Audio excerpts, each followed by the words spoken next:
Hello, हाँ आओ चलो चलो।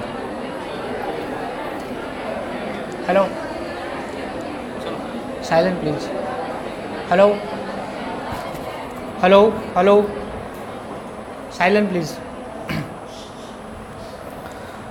तो जो मेन 3 थियरी थी जो जियोमॉर्फोलॉजी में हमें देखनी थी, कि continental drift theory, sea floor spreading and plate tectonics theory, ठीक है। इन तीनों थियरियों में से किसी को कुछ डाउट हो तो वो पूछ सकता है, क्योंकि अभी आगे जाके उसको हम आगे बढ़ने वाला है, ठीक है। तो कोई डाउट हो तो अभी रिजोल्व करना ज़रूरी है उसका। एनीवन? All right. तो जो अभी 3 जो मेन लैंडफॉर्म्स होते हैं जो अर्थ के शेप को डिवाइड करते हैं, ठीक है। तो 3 माउंटेन्स है, प्लेटूज है और प्लेन्स है। तो ये कैसे इमर्ज होते हैं, उसका डिस्ट्रीब्यूशन क्या है, क्या उसके एग्जाम्पल्स है, ठीक है, कौन से उसमें मिनरल्स पाए जाते हैं, कौन सा उसका स्ट्रक्चर है, ठीक है। तो इन सब चीज़ों को हम एक्सप्लेन करने की ट्राई करेंगे, और इसको जो एक्सप्लेन करेंगे कौन सी प्रोसेस से वो बनते हैं, ठीक है। तो उसमें जो अभी ऑलरेडी जो हमें 3 मॉडल्स पढ़े हैं, continental drift theory, sea floor spreading theory और प्लेट टेक्टोनिक्स थियरी, उसी का हम यूज़ करेंगे और इसको एक्सप्लेन करेंगे कहाँ पे माउंटेन पाए जाते हैं, उसके क्या कैरेक्टरिस्टिक्स होनी चाहिए, ठीक है, और उस प्रकार से उसका रिलीफ होना चाहिए, ठीक है। For example starting from the mountains, कि माउंटेन तो सबसे पहले 2 प्रकार के होते हैं, एक तो फोल्ड माउंटेन और ब्लॉक माउंटेन्स, ठीक है। तो हमने देखा था कि फोल्ड माउंटेन्स कहाँ पे पाई जाती है। फॉर एग्जाम्पल कहीं पे भी 2 कन्वर्जेंट प्लेट बाउंड्री होगी ओशियन और कॉन्टिनेंट के बीच में, ठीक है। तो वहाँ पे क्या होगा कि जो ओशियनिक प्लेट है वो सबडक कर जाएगी, मेल्ट हो जाएगी, और वहाँ पे कौन सा मतलब जो उसका लावा होगा वो प्लेट को ब्रेक कर देगा और कौन सी प्लेट फोल्ड माउंटेन बनाएगा, ठीक है। और दूसरे होते हैं ब्लॉक माउंटेन्स होते हैं। ब्लॉक माउंटेन को एज सच कोई स्पेसिफिकली प्लेट बाउंड्री से कोई इंटर रिलेशन नहीं है, वो tensional force as well as compression force के हिसाब से बनते हैं, ठीक है। तो ऐसे दोनों को हम सेपरेटली देखने की ट्राई करेंगे कि कैसे फोल्ड माउंटेन बनते हैं और कैसे ब्लॉक माउंटेन्स बनते हैं। For example starting from the fold mountain, ठीक है। तो फोल्ड माउंटेन में हमने एक सबसे पहले देखा था कि फोल्ड माउंटेन कैसे बनते हैं, या तो दोनों तरफ से जो फोर्स आता है प्लेट का, ठीक है, तो कंप्रेशनल फोर्स होगा, तो क्या करेगा कि जो प्लेट है वो एक प्रकार से फोल्ड हो जाएगी ऐसे, ठीक है, क्योंकि उसको जाने की तो कोई जगह नहीं है, ठीक है। तो क्या होगा, ये देखो ऐसे फोर्स आ रहा है, ऐसे फोर्स आ रहा है, तो ये प्लेट जो होगी पूरा का मटेरियल होगा तो वो ऐसे फोल्ड हो जाएगा, ठीक है। तो ये यहाँ पे जितने भी सेडिमेंट्स होंगे वो ऐसे फोल्ड हो जाएगा और ये ऐसे फोल्ड हो जाएगा। तो यहाँ पे ये एक प्रकार से डिप्रेशन बन जाएगा और ये एक प्रकार से माउंटेन बन जाएगा, ठीक है। तो ये जो माउंटेन वाला जो अपलैंड पार्ट है तो उसको क्या बोलते हैं, फोल्ड माउंटेन, ठीक है। ये एक रीज़न हो गया, ठीक है। अब फोल्ड माउंटेन जनरली जो यहाँ पे जो कंप्रेशन फोर्स लग रहा है, ठीक है, तो वो 2 तरीके से लग सकता है, या तो फिर वो ओशियन कॉन्टिनेंटल प्लेट हो सकती है या तो फिर कॉन्टिनेंटल प्लेट हो सकती है, ठीक है। तो ओशियन कॉन्टिनेंटल प्लेट होगी तो हमने देखा था कि ओशन प्लेट जैसे नीचे जाएगी सबडक होगी, फिर से उसका मेल्टिंग होगा, फिर से वोल्केनिक माउंटेन चेन बनेगी, ठीक है। तो यहाँ पे जहाँ पे भी ओशियन कॉन्टिनेंटल प्लेट के बीच में जो कन्वर्जन जोन होगा, ठीक है, तो वहाँ पे जितने भी माउंटेन्स बनेंगे तो उसमें सबसे मोस्ट प्रोमिनेंट चीज़ क्या होगी, एक तो वोल्केनिज्म वहाँ से होगा क्योंकि वहाँ पे ओशियनिक प्लेट इन्वॉल्व है, और दूसरी चीज़ क्या होगी, वहाँ पे अर्थक्वेक पाया जाएगा, ठीक है। तो फॉर एग्जांपल उसका एग्जांपल देखें तो जो रॉकीज़ है, ठीक है, तो वो कौन सी 2 प्लेट बाउंड्री है, एक साइड कौन सी है पैसिफिक प्लेट है, दूसरी साइड कौन सी है, नॉर्थ अमेरिकन प्लेट है। और एंडीज़ की बात करें तो एंडीज़ में कौन सी है, स्विच ऑफ कर दो यार इसको, कहाँ से हो रहा है ऑपरेट है, कहाँ से ये स्टार्ट हो रहा है, ये बंद कर दो, स्विच ऑफ कर दो, अभी नहीं हुआ, हाँ हो गया, ठीक है। हाँ, तो ये या तो फिर वो ओशन कॉन्टिनेंट हो सकती है या तो फिर कॉन्टिनेंटल हो सकती है। या तो हम फॉर एग्जांपल एंडीज़ की बात करें तो एंडीज़ में कौन सी 2 प्लेट है, एक तो नास्का प्लेट है और दूसरी कौन सी है, साउथ अमेरिकन प्लेट है, ठीक है। तो नास्का प्लेट पे ओशनिक प्लेट है और जो साउथ अमेरिकन प्लेट है वो कॉन्टिनेंटल प्लेट है, ठीक है। और दूसरी कन्वर्जन की बात करें तो क्या होगा कि कॉन्टिनेंटल कन्वर्जन हो सकता है। तो उसके एग्जांपल की बात करें तो हिमालय हो गया, अभी हमने देखा था कि इंडियन प्लेट कैसे जाके टकराई और कन्वर्जन हुआ एंडीज यूरेशियन प्लेट के साथ। उसी तरीके से आल्प्स हो सकते हैं, आल्प्स माउंटेन रेंज हो सकते हैं, ठीक है। इन चीज़ों से क्या होता है कि कंप्रेसिव फोर्स लगता है 2 प्लेट के बीच में, तो उससे क्या होगा कि इनके बीच का जो भी मटेरियल होगा, सेडिमेंट होगा, एक प्रकार से फोल्ड हो जाएगा और mountain it's look like a mountain, ठीक है। और इसका कैरेक्टरिस्टिक्स क्या है कि सबसे ज़्यादा यंगेस्ट माउंटेन है, जो लैंडफॉर्म का जो सबसे यंगेस्ट फीचर्स होता है, ठीक है, तो उसको यंगेस्ट ये जो फोल्ड माउंटेन होते हैं सबसे यंगेस्ट होते हैं, ठीक है। और दूसरी बात कि ये ट्रू माउंटेन होते हैं। ट्रू माउंटेन किस लिए बोलते हैं, तो इसका मतलब क्या हो कि ये उसके ऑपोजिट में कुछ ऐसे माउंटेन होने चाहिए जो ऑलरेडी माउंटेन है नहीं, लेकिन it's look like a mountain. जो ब्लॉक माउंटेन्स होते हैं वो हम पढ़ेंगे, ठीक है। It's not a true mountain as such, but लेकिन वो इस प्रकार से दिखते हैं तो उसको ब्लॉक माउंटेन बोलते हैं, ठीक है। तो एक्चुअली जो ये फोल्ड माउंटेन है उसको ट्रू माउंटेन बोलते हैं, और दूसरा उसके ऑपोजिट में जो दूसरा पार्ट है उसको क्या बोलते हैं, ब्लॉक माउंटेन्स, ठीक है। कैरेक्टरिस्टिक्स क्या होती है फोल्ड माउंटेन के, एक तो वो सबसे ज़्यादा स्टीप होते हैं, ठीक है, एक्सटेंसिव होते हैं। फॉर एग्जांपल इंडिया में फॉर एग्जांपल हिमालय की बात करें तो ऐसे फॉर एग्जांपल इंडिया को देखो, ठीक है, तो ये पूरा का पूरा यहाँ से लेके यहाँ तक है, यहाँ पे पूरा का पूरा एक्सटेंशन है, ठीक है। तो आई थिंक 2400 किलोमीटर लॉन्ग है, इतने ज़्यादा एक्सटेंसिव होते हैं जो फोल्ड माउंटेन होते हैं, ठीक है। दूसरी कैरेक्टरिस्टिक क्या है, उसकी हाइट सबसे ज़्यादा होती है। फॉर एग्जांपल वर्ल्ड की सबसे जो हाईएस्ट पीक है माउंट एवरेस्ट, वो भी कहाँ पे, ग्रेट हिमालय में से है, ठीक है। तो जितने भी जो हाइट वाले फीचर्स होते हैं, रिलीफ होते हैं, ठीक है, तो ये कहाँ पे पाए जाएंगे, जो फोल्ड माउंटेन होते हैं वहाँ पे पाए जाएंगे, ठीक है। Formed along the unstable part of the earth. Unstable किस लिए बोला कि जहाँ यहाँ पे है ना कंटिन्यूसली अर्थक्वेक आते रहेंगे, क्योंकि यहाँ पे it's a zone of conversion between the two plate boundary, ठीक है। तो जहाँ जैसे भी कोई प्लेट नीचे जाएगी, ठीक है, तो क्या होगा कि वहाँ पे फ्रिक्शन होगा, हीटिंग होगा, और फिर से वोल्केनो होगा, तो क्या होगा, उसके साथ में अर्थक्वेक भी आएगा। तो एक प्रकार से एक सबसे मोस्ट अनस्टेबल रीजन है। तो हिमालयाज में जितने भी एवलांचेस होते हैं, लैंडस्लाइड होते हैं, it's one of the reason कि वहाँ पे एक टेक्टोनिकली एक्टिव रीजन है, ठीक है। और सेडिमेंट्री रीजन होता है, तो ये तो मैंने बताया कि जैसे जो फोल्ड माउंटेन्स होते हैं ये मोस्टली सेडिमेंट डिपॉजिट से बने होते हैं, ठीक है। या कैसे क्वांटिटी कन्वर्जन होता है, फिर से उसका डायग्राम है कि फॉर एग्जाम्पल ये नीचे जाएगा, सॉरी ये इसके कन्वर्जन होगा, दोनों की मोरलेस डेंसिटी सेम हो, तो कोई मतलब इसके नीचे सबडक जाके कोई सबडक्शन होने का कोई मैकेनिज्म नहीं होगा यहाँ पे। तो इस क्या होगा कि फोर्स की वजह से क्या होगा कि उसके बीच में जितने भी सेडिमेंट है, ठीक है, वो एक प्रकार से ऐसे वो फोल्ड हो जाएंगे, ठीक है, तो वो माउंटेन बना देंगे। तो sediments from the continental crust of the both side वो एक प्रकार से फोल्ड हो जाएगा। उसके पहले का ये जो रीजन होता है ना, कि इनके बीच का जो रीजन होता है, ठीक है, तो हमने वो देखा था कि टेथिस था उसके पहले, इंडियन प्लेट और यूरेशियन प्लेट के बीच में जो रूडिमेंट जो टेथिस था, ठीक है, तो उसको जो जहाँ पे सेडिमेंट डिपॉजिट हो रहा था, तो उस रीजन को क्या बोलेंगे हम, जियोसिंक्लाइन बोलेंगे, ठीक है। तो over a period of time जो ये माउंटेन बनेगा ना, तो जियोसिंक्लाइन में जितने भी डिपॉजिट होंगे ना वो एक प्रकार से फोल्ड हो जाएंगे, ठीक है। तो इसलिए बोलते हैं कि geosyncline is the cradle of the mountain, fold mountain. Cradle मतलब कि वहाँ से जेनेसिस उसका होता है, ठीक है। तो ये क्वेश्चन मतलब ऐसे स्टेटमेंट की तरफ भी आ सकता है कि geosyncline is also referred as cradle of the true mountain या फिर फोल्ड माउंटेन। तो आपको यही मतलब एक्सप्लेन करना होगा कि जियोसिंक्लाइन में जितने भी सेडिमेंट्स होता है उसी को कंप्रेशन फोर्स होकर वो एक प्रकार से माउंटेन बन जाते हैं, ठीक है। तो यही चीज़ है, सेडिमेंट्स जियोसिंक्लाइन मरीन ओरिजिन होते हैं, ठीक है, ये हमने देखा।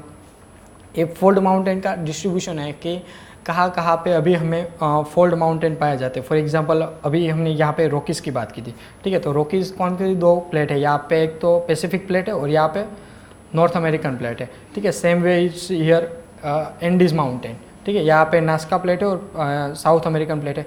यहाँ पे एप्लांशियन माउंटेन है। Appalachian mountain is similar case with the Aravalli of India, ठीक है। जैसे कि मल्टीपल टाइम उसका रिज्यूनेशन हुआ है, एक बार अपलिपमेंट हुआ, फिर से उसका वेदरिंग हुआ तो उसकी हाइट कम हो गई, फिर से उसका अपलिपमेंट हुआ तो फिर से उसकी हाइट बढ़ गई, फिर से वेदरिंग हुआ, मतलब मल्टीपल टाइम उसका अपलिपमेंट और वेदरिंग हुआ है। उसी हिसाब से एक प्रकार से एक अभी रूडिमेंट स्ट्रक्चर में आ गए, मतलब ओल्ड स्टेज में आ गए Appalachian mountain. Same case with India के केस में अरवली जो माउंटेन है, ठीक है, तो एक टाइम पे it was one of the highest mountain of the world, ठीक है, लेकिन एक्चुअली कंटिन्यूसली इरोजन हुआ, तो एक प्रकार से अभी जो उसकी हाइट है वो एक प्रकार से कम हो गई comparative to other fold mountain, ठीक है। अब दूसरे माउंटेन की बात करें तो यहाँ पे आल्प्स है यूरोप में, ठीक है, तो ये आप याद रख सकते हो। यहाँ पे फॉर एग्जांपल हमने यूराल की बात की थी कि जो रसिया में है, ठीक है, तो पूरा हाफ रसिया इस साइड है और हाफ रसिया इस साइड है। जो इस साइड यूराल के इस साइड वाला जो रशिया है ना यूरोपियन पार्ट में काउंट करते हैं, और इस साइड वाला जो रशिया है ना वो मोस्टली एशियन पार्ट में काउंट करते हैं, और उसके 95% या 90 to 95% जो पॉपुलेशन है वो यूराल के इस साइड में रहती है, ठीक है, मोस्टली उसकी। और ये पूरा का जो साइबेरियन वाला कोड रीजन है पूरा का पूरा मोस्टली वैकेंट रीजन है। इसलिए वो रसिया की यही स्ट्रेटेजी रहती है कि वो बाकी के देश से इन्वेस्टमेंट यहाँ पे अट्रैक्ट करे और यहाँ पे जितने भी ऑयल रिजर्व है इसको इसको एक्सप्लोर करे, उसको मतलब यूज़ कर सकते हैं अपने इकोनॉमिक ग्रोथ के लिए। तो इसलिए उसने अपना एक नया एक जियोपॉलिटिकल ग्रुप भी बनाया, ईस्टर्न इकोनॉमिक फोरम करके, ठीक है। तो वहाँ पे क्या करते हैं कि वो काफ़ी सारे जो जिसने उसका लाइक माइंडेड कंट्री है लाइक इंडिया, तो उसको इनवाइट करते हैं। तो इंडिया ने भी उसने कुछ आई थिंक 1 बिलियन का इन्वेस्टमेंट यहाँ पे प्लेज किया है कि यहाँ पे जाके हम उसकी जो स्टेट ओन्ड ऑयल रिफाइनरीज है उसके साथ हम कुछ MOU साइन करेंगे, वहाँ पे जॉइंट एक्सप्लोरेशन एंड ड्रिलिंग सब प्रोजेक्ट करेंगे, ठीक है। तो ये पता होना चाहिए कि कैसे एक जियोग्राफी होती है वो जियोपॉलिटिक्स को कैसे इम्पेक्ट करती है, ठीक है। और माउंटेन की बात करें तो यहाँ पे अल्ब्रूज एंड जाग्रोज माउंटेन्स हैं, ठीक है, वो ईरान के माउंटेन्स हैं। यहाँ पे टर्की में पोंटिंग एंड टॉरस माउंटेन है, यहाँ पे आई थिंक नाम नहीं लिखा हुआ है लेकिन आगे मिल जाएगा, ठीक है। तो ये है, प्लस में यहाँ पे एल्टास माउंटेन्स है नॉर्थ अफ्रीका के नॉर्थ वेस्ट पार्ट में, ठीक है। और इंडिया के केस में देखोगे तो यहाँ पे हिमालयन माउंटेन्स है, ठीक है। और यहाँ पे देखोगे तो यहाँ पे उल्लुनशान, किल्लिनशान और हिंदू कुश माउंटेन्स है यहाँ पे, ठीक है। यहाँ पे ग्रेट डिवाइडिंग रेंज है, यहाँ पे parallel to the Pacific coast of Australia में यहाँ पे ग्रेट डिवाइडिंग रेंज है। और उसी के पैरेलल में यहाँ पे जो पैसिफिक ओशन है यहाँ पे क्या मिल जाता है, कोरल रिफ्ट पाई जाती है, ठीक है। ग्रेट रिफ्ट बोलते हैं उसको, ठीक है। तो ये आपको पता होना चाहिए कि कौन सा माउंटेन, ये आप लोकेट कर सकते हो अपने मैप में कि कहाँ पे ये सब रेंज है। फॉर एग्जांपल अलास्कन रेंज है, तो अलास्कन रेंज यहाँ पे जो रॉकीज माउंटेन है उसका एक्सटेंशन है, तो इसको ही क्या बोलते हैं, अलास्कन रेंज बोलते हैं। जो Alaska it was part of US only, ठीक है। यहाँ पे रॉकीज माउंटेन हमने देख लिया, एंडीज देख लिया, एटलास देख लिया। पायरेनीज है ना, एक प्रकार से इटली वाला जो पोर्शन है, it's not clear here, Italy वाला जो यहाँ पे पोर्शन है ना, यहाँ पे पायरेनीज माउंटेन्स है, ठीक है। तो एक याद रख सकते हो कि इटली पायरेनीज है ना, it's a part of Italy, ठीक है। कॉकसस रेंज है, कॉकसस रेंज कहाँ पे है, सेंट्रल इंडिया में, जो जॉर्जिया वाला पार्ट है, आर्मेनिया वाला पार्ट है, something like it's here, alright. यहाँ पे कॉकसस रेंज है, ठीक है। टॉरस, अल्ब्रूज एंड जाइग्रोस, टॉरस तो हमने देख लिया, अल्ब्रूज एंड जाइग्रोस कहाँ पे, ईरान वाला पार्ट है, यहाँ पे ये ईरान वाला पार्ट। तो ये पता होना चाहिए रिलेटिव लोकेशन। हिंदू कुश तो हमने देख लिया कि हिमालय के नॉर्दर्न साइड पे है। किराथार, कुल्लुनशान, किराथार कहाँ पे है, पाकिस्तान में है, ठीक है। कुल्लुनशान, उराल माउंटेन्स हमने देख लिया, एप्लांशन हमने देख लिया और ग्रेट डिवाइडिंग रेंज देख लिया। कुल्लुनशान और किल्लिनशान कहाँ पे है, चाइना के पार्ट में, चाइना के नॉर्थ वेस्टर्न पार्ट में। जिंगजियान रीजन जो उसका सबसे मोस्ट अनस्टेबल रीजन है, ठीक है, तो वहाँ पे ये रेंजेस पाई जाती है, ठीक है। अब importance of the mountain building की बात करें ना, तो क्या होता है कि सबसे पहले जो understanding the origin and the evolution of the earth crust, इससे हमें स्टार्ट होता है कि फॉर एग्जांपल कहीं पे भी हमें 2 माउंटेन, यहाँ पे फॉर एग्जांपल इंडिया के केस में देखें तो यहाँ पे हमें हिमालय मिल रहा है, ठीक है। यहाँ पे फॉर एग्जांपल यहाँ पे हिमालय है, तो इसका मतलब हम ये समझ सकते हैं कि यहाँ पे एक ऐसा जॉइंट है जहाँ पे 2 प्लेट का जंक्शन है। फॉर एग्जांपल यहाँ पे बात करें तो यहाँ पे कौन सा है, यूरेशिया प्लेट है, यूरेशियन प्लेट है, और यहाँ पे कौन सी प्लेट है, इंडियन प्लेट है, ठीक है। तो जहाँ पे भी हमें फोल्ड माउंटेन मिलेगा, ठीक है, तो ये हम सोच सकते हैं कि ओवर पीरियड टाइम ये 2 पार्ट है वो एक साथ नहीं थे, लेकिन प्लेट बाउंड्री इंटरेक्शन की वजह से वो एक साथ आए, और यहाँ पे दूसरा जो जॉइंट है वो एक प्रकार से हिमालय मतलब फोल्ड माउंटेन की तरफ से, मतलब वो जॉइंट एक प्रकार से रिप्रेजेंट करता है, ठीक है। हाँ, at the time of the formation of the earth crust, first basaltic crust of the ocean breaking and melting, lighter continental crust develop. तो सबसे पहले आपको ये क्वेश्चन रहेगा कि सबसे पहले या तो ओशन बने या फिर कॉन्टिनेंट बने, ठीक है। तो सबसे पहले है ना ओशन बने थे, ठीक है। ओशन प्लेट हमने आगे देखा कि जैसे जैसे ओशन बनते गए, ठीक है, तो उसके ओशन की क्या हुआ है, ओशन सबसे पहले पूरा का पूरा लैंड मास था, पूरा का पूरा जो क्रस्ट था वो ओशनिक क्रस्ट था, ठीक है। तो क्या हुआ कि पूरा का पूरा 2 ओशनिक क्रस्ट एक साथ उसने इंटरेक्शन किया, तो फिर क्या हुआ कि वहाँ पे कन्वर्जेंट प्लेट होगी, कन्वर्जेंट बाउंड्री होगी ओशनिक प्लेट में, तो उससे जो उसका रिजल्टेंट फॉर्म होगा वो क्या होगा, आइलैंड होगा, आइलैंड पार्ट होगा, ठीक है। लेकिन island is a small part of continent, मतलब एक प्रकार से वो कॉन्टिनेंट का ही पार्ट है, लेकिन वो एक प्रकार से स्मॉल है, ठीक है। तो ओवर पीरियड ऑफ टाइम जितने भी आइलैंड्स थे वो एक प्रकार से वो एक्यूमुलेट हो गए और बड़ा सा एक कॉन्टिनेंट बना दिया, ठीक है।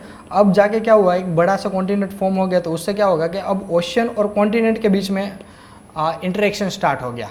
अब उस हिसाब से क्या होगा कि इसमें जो रिजल्टेंट लैंड फॉर्म होगा वो क्या होगा, फोल्ड माउंटेन होगा, ठीक है। तो एक प्रकार से हमें पता मतलब सीक्वेंस हम एनालाइज कर सकते हैं कि सबसे पहले जो एग्जिस्ट करता था वो क्या था, ओशियानिक फ्लोर था, उससे क्या बना, आइलैंड बना, उससे क्या बना कि एक फोल्ड माउंटेन बना, और सॉरी पूरा कॉन्टिनेंट बना, और उसके बाद में क्या बना, पूरा का पूरा फोल्ड माउंटेन बना।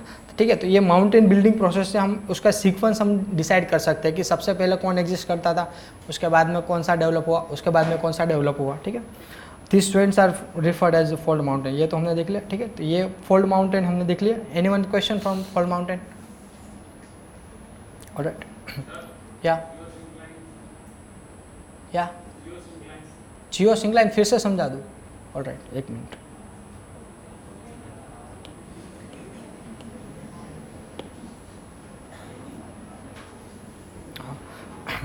जियो सिंक्लाइन कुछ नहीं होता है। फॉर एग्जांपल ये ओशियानिक प्लेट है, ठीक है, और ये कॉन्टिनेंटल प्लेट है।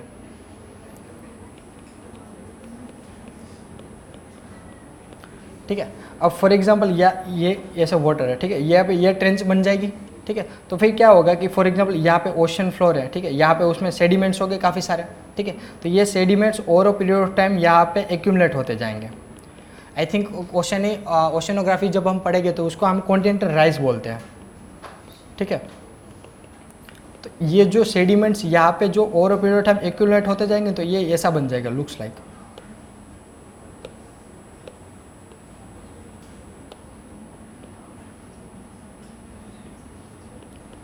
ऐसा। ठीक है, तो ये सेडिमेंट्स है ना, अब जैसे ओशनिक प्लेट एक प्रकार से कंप्लीटली सबडक हो जाएगी। ठीक है, तो उससे बाद क्या होगा, यहाँ पे कॉन्टिनेंटल प्लेट फिर से आ जाएगी यहाँ पे। ठीक है, तो ये जो बीच का जो सेडिमेंट्स वाला पार्ट है ना, ये पूरा का पूरा ये से अपलिफ्ट हो जाएगा पूरा। ठीक है, तो यहाँ पे मतलब जो यहाँ पे जो सेडिमेंट्स है ना, वही हमें कहाँ पे मिलेंगे, अभी जो हमारा फोल्ड माउंटेन है वहाँ पे मिलेंगे। ठीक है, तो जो हिमालय हमारा जो केस है, ठीक है, हिमालय के केस में जो अभी वहाँ पे जो हमें सेडिमेंट्स मिलते हैं वो मरीन ओरिजिन के हैं। मरीन ओरिजिन मतलब कि over a period of time यहाँ पे ओशन होगा। ठीक है, उसमें काफ़ी सारे एनिमल्स हो गए, उसके फॉसिल्स हो गए, डिपोजिट्स हो गए। ठीक है, तो वो यहाँ पे एक प्रकार से एक्यूमुलेट हुए जो टेथिस सी कहते हैं। ठीक है, तो उसको मुरे फोर डिप बोलते हैं उसको। ठीक है, ये जो हमारी हिमालय की जो जियोसिंक्लाइन्स थे उसको क्या बोलते हैं, मुरे फोर डिप बोलते थे। ठीक है, तो उसी के जो सेडिमेंट्स है ना, over period of time successive layer में वो अपलिफ्ट हो गए और वही हिमालय बन गया। ठीक है, तो एक प्रकार से कुछ नहीं है, जो जियोसिंक्लाइन होती है जो मरीन डिपॉजिट एक जिस जगह पे वो डिपॉजिट होते हैं ना, उसको क्या बोलते हैं, जियोसिंक्लाइन। ऑलराइट, यस, ट्रेंच नहीं ट्रेंच नहीं जाएगी। जहाँ पे भी जब तक वहाँ पे यहाँ पे ओशन प्लेट रहेगी ना, तब तक वहाँ पे ट्रेंच रहेगी। जैसे ओशनिक प्लेट एकदम कंप्लीट सबडक हो जाएगी ना, उसके बाद में यहाँ पे कॉन्टिनेंटल प्लेट आएगी, लेकिन कॉन्टिनेंटल प्लेट तो सबडक नहीं होगी, तो उसके बाद में ट्रेंच चली जाएगी। ठीक है, वो सबडक हो जाएगी, मतलब जितने भी डिपोजिट है ना वो उसमें एक्यूमुलेट हो जाएंगे। ठीक है, यस, कहाँ पे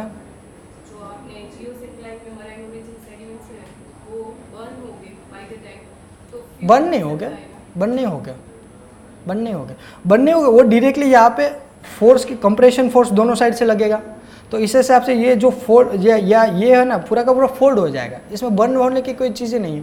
और फॉसिल फ्यूल्स बनने के लिए जो भी क्या बोलते हैं, कार्बन वाले जो भी सेडिमेंट्स होते हैं ना, जो मटेरियल होता है, जो आई थिंक फॉरेस्ट हो गया, वो सब डिपॉजिट होते हैं। तो over period of time under heat and under pressure हो, लाखों साल के बाद में वो अंडर हीट एंड प्रेशर रहेंगे, तभी जाके उसका फॉर्म चेंज होगा। ठीक है, आई थिंक ये तो बहुत काफ़ी ज़्यादा स्पीड वाली प्रोसेस है, मतलब अभी फिर भी देखोगे तो आई थिंक या 100 या 500 मिलियन ईयर्स लगेंगे, मतलब इतनी सारी जो हम प्रोसेस यहाँ पे अभी एक्सप्लेन कर रहे हैं उसमें। ठीक है, लेकिन वो जो बिलियंस ऑफ ईयर्स में होगा, जो अभी आप फॉसिल फ्यूल्स की बात कर रहे हैं ना, उसके लिए।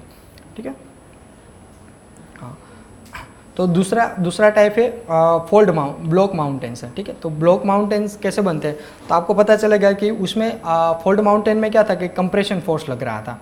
ठीक है, लेकिन अभी जो ब्लॉक माउंटेन्स में क्या होगा, एक प्रकार से टेंशनल फोर्स लगेगा। अब टेंशनल फोर्स से क्या होगा कि जो ये पूरी साइलेंट प्लीज, पूरी की पूरी जो प्लेट है, ठीक है, तो उसमें टेंशन के हिसाब से क्या होगा कि यहाँ पे रिफ्ट क्रिएट हो जाएगी एक प्रकार से। ठीक है, तो ये जो पूरा ब्लॉक है ना, वो एक प्रकार से क्रैक के हिसाब से वो एक प्रकार से मूव कर जाएगा, नीचे की स्लाइड पे मूव कर जाएगा। फॉर एग्जांपल इस कंडीशन में फॉर एग्जांपल हम देखें,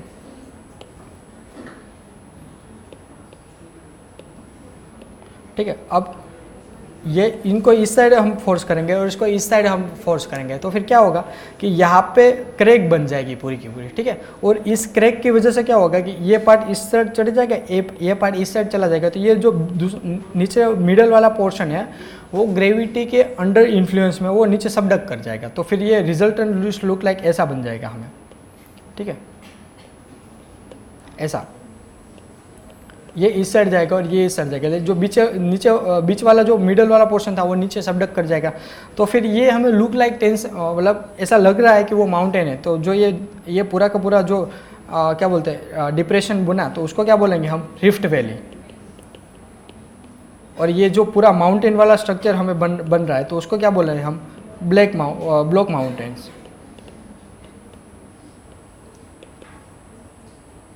ठीक है। तो ये हो सकता है। अब ब्लॉक माउंटेन दूसरी तरीके से भी बन सकते हैं। फॉर एग्जांपल अभी हमने टेंशनल फोर्स की बात की, तो अभी हम कंप्रेशन फोर्स से भी ब्लॉक माउंटेन बन सकते हैं। फॉर एग्जांपल कोई प्लेट है, ठीक है, उसको दोनों साइड से कंप्रेस किया जाएगा, तो फिर क्या होगा कि उसका जो बीच वाला पोर्शन है वो फोल्ड हो जाएगा एक प्रकार से, ठीक है।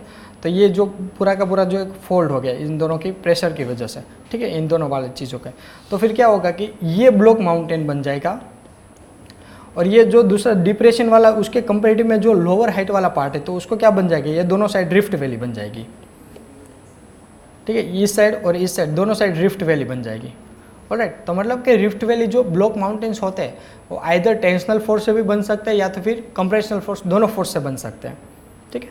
तो और जहाँ पे भी रिफ्ट वैली पाई जाएगी तो वहाँ पे साथ साथ में ब्लॉक माउंटेन्स भी पाए जाएंगे, ठीक है। ये रहा। और जो उसका जो रीजन यहाँ पे नीचे सबडक कर जाएगा, ठीक है, तो उसको क्या बोलेंगे, जियोग्राफिकल अरेंजमेंट में उसको ग्रेबन बोलते हैं। जो अपर वाला पोर्शन है जिसको हम ब्लॉक माउंटेन बोलते हैं, तो उसको क्या बोलेंगे, होस्ट बोलेंगे, ठीक है। तो फॉल्ट, सबसे पहले तो फॉल्ट जनरेट होगा, किसी भी टेंशनल फोर्स होगा या फिर कंप्रेशन फोर्स होगा, तो ठीक है, force with in the interior of the अर्थ। तो ये फोर्स कहाँ से आएगा, जो हमने देखा था, जो एडवर्ड सूज का मॉडल था, कन्वेक्टिव करंट थियरी, ठीक है। तो जो करंट होगा उसी हिसाब से वहाँ पे फोर्स लगेगा। अपलिफ्टेड फोर्स होगा तो उसको क्या बोलेंगे, होस्ट बोलेंगे। और जो डिप्रेशन वाला पोर्शन होगा, ठीक है, तो उसको रिफ्ट वैली बोलते हैं जो उसको, तो उसको जनरली क्या बोलेंगे, ग्रेबन बोलेंगे, ठीक है। होस्ट, जो होस्ट वाला पार्ट, तो उसकी को ब्लॉक माउंटेन बोलते हैं, रिफ्ट वैली बोलते हैं, ऑलराइट, ठीक है। अब एग्जाम्पल्स, फॉर एग्जाम्पल हम देखें कि ब्लॉक माउंटेन्स कहाँ कहाँ पे पाए जाते हैं, ठीक है। तो हम यूरोप की बात करें तो यूरोप में सबसे एक फेमस ब्लॉक माउंटेन है, उसको बोलते हैं राइन ग्रेबन में बोलते हैं उसको, ठीक है। ब्लैक फॉरेस्ट बोलते हैं उसको, ब्लैक फॉरेस्ट रीजन वाला, ठीक है। वोस्गास रीजन जर्मनी और फ्रांस की बॉर्डर पे है, ठीक है। तो सबसे एक फेमस एग्जांपल हमें यूरोप में मिलेगा और दूसरा एग्जांपल मिलेगा हमें इंडिया में, जहाँ पे भी विंध्या और सतपुड़ा, उन दोनों के बीच में ये दोनों ब्लॉक माउंटेन्स हैं, विंध्या और सतपुड़ा, ठीक है। तो हमने ये देखा था कि दो ब्लॉक माउंटेन के बीच में जो डिप्रेशन होगा उसको क्या बोलेंगे, रिफ्ट वैली बोलेंगे, ठीक है। तो ये दोनों के बीच में के जो ये वाला पोर्शन है ना, उसको क्या बोलेंगे, रिफ्ट वैली बोलेंगे। तो जो रिफ्ट वैली होगी, ठीक है, तो वहाँ से हमारी एक जो नर्मदा रिवर है, ठीक है, जो भरूच के पास जाके वहाँ पे अरेबियन सी से मिलती है, तो वो जो नर्मदा रिवर है वो इसी दो रिफ्ट वैली में से पास होती है। तो आई थिंक यूपीएससी में एक क्वेश्चन था कि वाई रिफ्ट, जो नर्मदा रिवर है वो क्यों वेस्ट जाती है और बाकी सारी जो मोस्टर्न रिवर है वो यहाँ पे ईस्टर्न साइड में जाती है। तो इसका मेन रीज़न क्या है कि वो रिफ्ट वैली में से पास करती है। तो यहाँ पे उसको डाइवर्जन होने का कोई चांस नहीं है, मतलब वो इस साइड नहीं जा सकते, इस साइड नहीं जा सकते। तो उसका मतलब रीज़न क्या होगा कि वो इसी साइड जाएगी, ठीक है। उसका स्लोप इस साइड का है इसलिए, ठीक है। हाँ ताबी का, लेकिन वो सातपुरा के नीचे है, वो रिफ्ट वैली से पास नहीं हो रही है, वेस्टर्न स्लोप है उसका। फॉर एग्जाम्पल अब इंडिया स्लोप देखे वेस्टर्न घाट का, इस लुक लाइक ऐसा है, ऐसा। तो कोई रिवर है वो इस साइड से ओरिजिन होगी तो इस साइड जाएगी अरेबियन सी में, ठीक है। लेकिन कोई रिवर है यहाँ से ओरिजिनेट होगी तो यहाँ पे कहाँ पे आएगी, बे ऑफ बंगाल में। तो ऐसा स्लोप है हमारा वेस्टर्न घाट का, ठीक है। तो ये इस साइड वाली रिवर इस साइड जाएगी और इस साइड जो रिवर ओरिजिनेट होगी, ड्रेनेज एरिया इस साइड होगा, तो वो रिवर कहाँ पे जाएगी, वेस्टर्न साइड पे, ईस्टर्न साइड पे, सॉरी, ठीक है। तो ये बात हो गई माउंटेन्स की। Anyone question from block mountains और फ्रॉम फॉल्ट माउंटेन्स?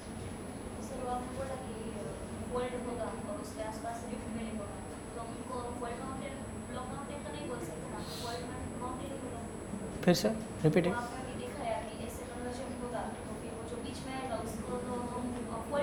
हाँ, yes, block in the sense जब उसने एक्सप्लेन किया था तो इसने ये ब्लॉक फॉर्मेशन में किया था, मतलब आई थिंक जियोग्राफर का तो नाम मैं भूल रहा हूँ, ठीक है।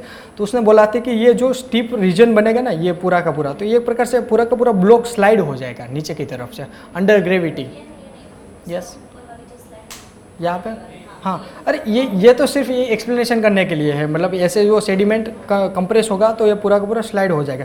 फॉर एग्जांपल इसका डायग्राम ऐसे होता है एक्चुअल में।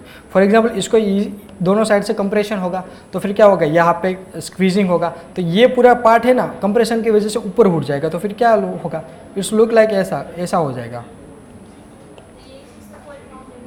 फोर्ड माउंटेन में होती है, लेकिन ये जो स्टीप रीजन होता है ना, ब्लॉक्स पूरा का पूरा ब्लॉक्स वहाँ पे उठता नहीं है कंप्रेशन की वजह से। वहाँ पे तो ऐसे मतलब सिंक्लिनेरियम बनेगा पूरा का पूरा स्क्वीजिंग करके, उसका जो स्लोप होगा ना उतना स्टीप नहीं होगा, समझ लो, स्लोप का डिफरेंस है पूरा का पूरा, ठीक है। हाँ, अब नेक्स्ट है प्लेटू रीजन।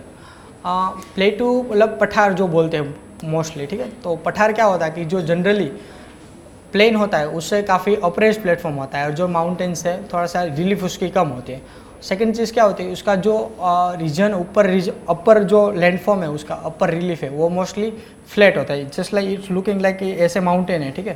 तो ये पूरा का पूरा प्लेटू हो गया और ये प्लेन हो गया, ठीक है। तो मतलब जो प्लेन से काफ़ी रिलीफ उसकी हाई है, लेकिन माउंटेन से उसकी रिलीफ कम है। दूसरी चीज़ क्या होगा, उसका जो अपर लैंडफॉर्म होगा, अपर रिलीफ होगा, वो मोस्टली कैसा होगा, फ्लैट होगा। और मोस्टली ये माना जाता है कि जो प्लेटूस होते हैं ना वो एक प्रकार से मतलब प्लूटोनिक रॉक से बने होते हैं। प्लूटोनिक रॉक मतलब कि एक प्रकार से स्टेबल रॉक, जो लावा के रॉक से बने होते हैं ना वो एक प्रकार से होता है, ठीक है। तो मोस्टली ऐसा माना जाता है कि जो प्लेटूस होते हैं मोस्टली, ठीक है, वो लावा रॉक से बने, लेकिन काफ़ी और टाइप्स से कभी डिफरेंट टाइप्स के जो प्लेटूस हैं ना पाए जाते हैं, तो उसमें उसका कंपोजिशन, स्ट्रक्चर, रिलीफ और स्ट्रक्चर है ना वो अलग होता है। फॉर एग्जाम्पल, ठीक है, तो क्या होता है प्लेटूस, तो एक प्रकार से टेबल लैंड है, अपलैंड है, हायर देन सराउंडिंग एरियाज होता है, ठीक है। Raised land during the mountain building process, अभी हमने तिबेटन प्लेटू की बात की थी, ठीक है। तो उसका जो कंप्रेशन फोर्स था वो इतना हाई था, तो क्या हुआ कि जो माउंटेन के साथ साथ में उसके आसपास का जितना लैंडमास एरिया था वो भी अपलिफ्ट हो गया। फॉर एग्जांपल इसकी बात करूँ, ठीक है, तो ये हिमालय से, तो उसके साथ साथ में जो ये वाला एरिया था ना वो भी अपलिफ्ट हो गया साथ साथ में, ठीक है। तो इसको क्या बोलेंगे हम, तिबेतन प्लेटू, और ये हमारा क्या है, हिमालय से, ठीक है। तो एक रीज़न ये भी हो सकता है कि प्लेटू बनने का कि जब हिमालय जो भी कोई भी माउंटेन बिल्डिंग अब फोल्डिंग होता है उसका, तो जो फोल्डिंग फोर्स है इतना कंप्रेशन इतना इंटेंसिव होता है, तो उसके आसपास का जो भी लैंड एरिया होता है वो भी अपलिफ्ट हो जाता है, ठीक है। तो उसको भी क्या बोलेंगे, प्लेटू बोलेंगे, ठीक है। हाँ, या तो फिर इरोडेड माउंटेन भी हो सकते हैं। फॉर एग्जांपल ये माउंटेन है, ठीक है, तो over a period of time इसका इरोजन होगा, फ्लैट बनता जाएगा, तो इट्स लुक लाइक ऐसा बन जाएगा over a period of time, ठीक है। तो इसको भी क्या हम इसको भी हम प्लेटू बोलते हैं, ठीक है। इरोडेड ड्यू टू ग्लेशियर, मतलब कहीं पे भी सपोज ग्लेशियर है, हिमालय एंटार्क्टिका रीजन हो गया, आर्कटिक रीजन हो गया, हिंदू कुश रीजन हो गया, ठीक है। तो वहाँ पे हमें सपोज एक गढ़वाल प्लेटू हमें मिलता है उत्तराखंड या फिर हिमाचल में, ठीक है। तो उसका सबसे मेन रीज़न ये है कि वहाँ पे जो ग्लेशियर है उसने काफ़ी सारा इरोड करके एक टेबल फ्लैट लैंड बना दिया है, ठीक है। तो उसको हम क्या बोलते हैं, प्लेटू भी उसको भी बोल सकते हैं। या तो फिर किस तरीके से और तरीके से बन सकता है प्लेटू, for example deposition of the लावा हो गया, विंड हो गया। अब डेक्कन प्लेटू की बात करें तो क्या होगा कि वहाँ पे काफ़ी सारे जो over a period of time जो लावा रीयूनियन वॉल्केनिज्म हुआ था, ठीक है, तो उसका डिपोजिशन कंटिन्यूसली होता, सॉलिडिफिकेशन हुआ लेयर बाय लेयर, तो ठीक है, तो उससे फिर से हमारा जो डेक्कन प्लेटू है पूरा का पूरा वो बन गया, ठीक है। तो ये हो सकता है। हाँ, अब प्लेटू के कुछ टाइप्स है, ऐसे ये कोई मेंस का पार्ट नहीं है, मेंस में कोई नहीं पूछेगा कि प्लेटू कैसे बनता है वो सब चीज़ें, तो ये प्रीलिम्स में वो काम आता है कि इंटरमाउंटेन प्लेटू क्या होता है, कौन से उसका एग्जाम्पल है, कहाँ पे पाए जाते हैं, ठीक है। तो ये थोड़ा बहुत आपको पता होना चाहिए। इंटरमाउंटेन प्लेटू ऐसा प्लेटू होता है जो दो माउंटेन के बीच में आता है। फॉर एग्जांपल मैं इसकी बात करूँ तो उसका स्ट्रक्चर ऐसा कुछ होता है, समथिंग लाइक दैट। ये कोई एक माउंटेन रेंज है और दूसरी माउंटेन रेंज ये है, दोनों का साइमल्टेनियसली अपलिफ्टमेंट हुआ और साथ साथ में उसका बीच का जो लैंड था वो भी उसके साथ साथ में अपलाइज हो गया, फोल्ड हो गया, ठीक है। तो उससे क्या बनेगा, जो ये वाला रीजन है ना उसको क्या बोलेंगे, इंटर माउंटेन प्लेटू, ठीक है। अब उसके एग्जांपल फॉर एग्जांपल देखें तो बोलिविया प्लेटू है। अब बोलिविया का फॉर एग्जांपल इसमें मैप होगा, मैप नहीं है इसमें शायद, ठीक है। बोलीविया प्लेटू के एक साइड में कौन सा है, एक ब्राज़ीलियन हाईलैंड है और दूसरी साइड कौन सा है, एंडीज है। दोनों अपलैंड हाईलैंड माउंटेन्स है, ठीक है। उनके बीच का जो ये पठार रीजन है जो अपलिफ्ट हो गया, तो उसको क्या बोलेंगे, Bolivia plateau. Same way case with Tibetan plateau, Qilian Shan तुलिनशान के और हिमालय दोनों के बीच में जो ये पोर्शन जो अपलिफ्ट हो गया उसको क्या बोलेंगे, तिबेटन प्लेटू। कोलंबिया प्लेटू है, सेम केस विथ अमेरिका में है कोलंबिया प्लेटू, कोलोराडो प्लेटू है यूएसए में, सेम वेज, ठीक है। एनातोलिया प्लेटू टर्की में है, ठीक है। तो ये आपको पता होना चाहिए कि कौन सा जो प्लेटू है वो कहाँ पे आया है, ठीक है। अब दूसरी चीज़ है कॉन्टिनेंटल प्लेटू। कॉन्टिनेंटल प्लेटू मतलब कि ऐसा एक प्लेटू रीजन जो बड़े कॉन्टिनेंट का पार्ट है, ठीक है। फॉर एग्जांपल इसकी बात करें तो Deccan प्लेटू, it's a part of India, Indian जो सदर्न पार्ट है, ठीक है। तो वो पूरा का पूरा कॉन्टिनेंट का एक मेन पार्ट है। कटंगा प्लेटू की बात करेंगे तो वो आई थिंक अफ्रीका में आएगा, इसका मैं अभी मैपिंग आपको कराऊंगा, ठीक है। ओजार्क प्लेटू है यूएसए में, इथोपियन हाईलैंड है, इथोपियन हाईलैंड समथिंग लाइक इधर Ethiopian highland, it's part of the great land mass, ठीक है। तो ये इथोपियन हाईलैंड हो गया। दूसरे और टाइप के जो प्लेटू की बात करें तो उसमें एक है ग्लेशियल प्लेटू। ग्लेशियल प्लेटू की जैसे जैसे ग्लेशियल इरोड होता जाएगा तो उससे क्या होगा कि वहाँ पे जितने भी मुरीन डिपॉजिट होंगे वो डिपॉजिट करते जाएंगे और प्लस में उसका जो रीजन होगा उतना वो इरोड कर देगा, तो उसका जो टॉप लैंड होगा वो फ्लैट बना देगा ग्लेशियर, ठीक है, रिट्रीट होने के बाद। तो जो पूरा का पूरा जो फ्लैट टेबल लैंड बनेगा तो उसको क्या बोलेंगे हम, ग्लेशियल प्लेटू। तो उसकी इंडिया में एग्जाम्पल बात करें तो वहाँ पे हमारा गढ़वाल प्लेटू है, उत्तराखंड में है, ठीक है। तो Garhwal प्लेटू it's a type of glacial प्लेटू। और सेकंड है लोरिशियन प्लेटू, जो कनाडा वाला जो पोर्शन है, जो सबसे टॉप वाला पोर्शन है, हडसन बे के ऊपर वाला, ग्रीनलैंड के आसपास वाला, ठीक है। तो वहाँ पे क्या कौन सी प्लेटू, लोरेंशियन प्लेटू। अब same case with lava plateau. Lava plateau मतलब कि जैसे जैसे लावा सॉलिडिफिकेशन होगा, वोल्केनिक इरप्शन से सॉलिडिफिकेशन होगा और पूरा का पूरा क्रिस्टलाइन रॉक बनाएगा और प्लेटू बनाएगा, तो उससे क्या बोलेंगे, लावा प्लेटू। उसका एग्जांपल फॉर एग्जांपल हम देखें तो कोलंबिया स्नेक प्लेटू है यूएसए में, डेक्कन प्लेटू है इंडिया में और शान प्लेटू है म्यांमार में। इन सभी प्लेटू की लोकेशन अभी हम आगे करेंगे, इसमें नहीं है शायद। हाँ, कटंगा प्लेटू जो मोस्ट इम्पोर्टेंट है उसकी सब फॉर एग्जांपल अभी हम बात करें, ठीक है। तो कटंगा प्लेटू सबसे ये वाला जो पोर्शन है ना, ये वाला पोर्शन, ये पूरा का पूरा क्या बोलते हैं उसका, कटंगा प्लेटू बोलते हैं, ठीक है। ये सबसे इम्पोर्टेंट इसीलिए है कि सबसे पहले तो जो दो रिवर है, रिवर कोंगो और जाम्बेजी, ये रिवर कोंगो हो गई, ठीक है, और ये जाम्बेजी रिवर हो गई, ये रिवर कोंगो हो गई, ये रिवर जाम्बेजी हो गई, ठीक है। दोनों का ओरिजिन है वो कटंगा प्लेटू में से आता है, ठीक है। दूसरी चीज़ है कि यहाँ पे डेंस फॉरेस्ट वेजिटेशन है। फॉर एग्जांपल अफ्रीका की लैंडस्केप की तुम हम बात करें तो यहाँ तक का ये जो पूरा एरिया है पूरा का सहारा डेजर्ट है, ठीक है। अब उसके नीचे की ये बात करें ना तो ये कौन सी है, पूरा का पूरा फॉरेस्टेड वेजिटेशन है, ठीक है। और यहाँ पे फॉर एग्जांपल हम बात करें तो ये टेम्परेट ग्रास लैंड है यहाँ पे, ठीक है। ये आगे पढ़ेंगे हमें, ठीक है। तो ये पूरा का पूरा अफ्रीका की टोपोग्राफी है कि कहाँ पे डेजर्ट पाया जाता है। ट्रांजिशन पूरा हो रहा है यहाँ पे डेजर्ट से डेंस फॉरेस्ट वेजिटेशन से यहाँ पे टेम्परेट ग्रास लैंड तक, ठीक है। तो ये जो कटंगा प्लेटू वाला रीजन है था उसमें मोस्टली कौन से डेंस इक्वेटोरियल फॉरेस्ट पाए जाते हैं और हमें पता है कि उसकी इकोलॉजिकल सिग्निफिकेंस क्या है, कार्बन सिक्वेस्ट्रेशन में कितना हेल्प करते हैं, ठीक है। और नॉन एज काफ़ी सारे जो मिनरल रिजर्व भी पाए जाते हैं, गोल्ड है, डायमंड है, कॉपर है, ठीक है। तो चाइना इज ऑक्यूपाइंग काफ़ी सारी माइंस है वहाँ पे, वो परचेस कर रहा है ताकि वो अपनी जितने भी जो रेयर अर्थ मिनरल्स है, ठीक है, जो यहाँ पे पाए जाते हैं तो उसको एक्सट्रैक्ट करके अपनी जो सेमीकंडक्टर इंडस्ट्री है उसको बूस्ट कर सके। तो चाइना भी यहाँ पे कंपटीशन दे रहा है इंडिया के, मतलब India is also trying to occupy the some of the mines there to boost their semiconductor industries, ठीक है। और प्लेटू इतना हो गया, इसमें से कुछ डाउट हो एनीवन नो। अब नेक्स्ट है प्लेन्स। प्लेन एक ऐसा रीजन है, पूरा का पूरा फ्लैट रीजन होगा। सबसे पहले तो फ्लैट रीजन बनने की काफ़ी सारे मतलब थियरीज होती है कि फॉर एग्जांपल कोई रिवर है over a period of time क्या करेगी, अपना जो सिल्ट डिपॉजिट लाती है, ठीक है, तो over a period of time वो डिपॉजिट करती जाएगी तो पूरा का पूरा सिल्ट वाला रीजन बन जाएगा, तो उसको क्या बोलेंगे, एलुवियल प्लेन बोलेंगे। फॉर एग्जांपल सेकंड चीज़ होती है कि फॉर एग्जांपल कोई ग्लेशियर है over a period of time Erode करता जाएगा, जो पूरा माउंटेन है उसको इतना फ्लैट कर देगा कि वो अपने जो सी लेवल है उसके समकक्ष आ जाएगा, ठीक है। तो उसको भी वो क्या बोलेंगे, ग्लेशियल प्लेन बोलेंगे, ठीक है। तो कौन से एजेंट से प्लेन बनता है तो उस हिसाब से उसका टाइपिंग वो सब चीज़ें होता है। मोरलेस उसका फीचर्स क्या होता है कि एक तो उसकी जो रिलेटिव रिलीफ होती है वो कम होती है और प्लस में वो फ्लैट होते हैं, ठीक है।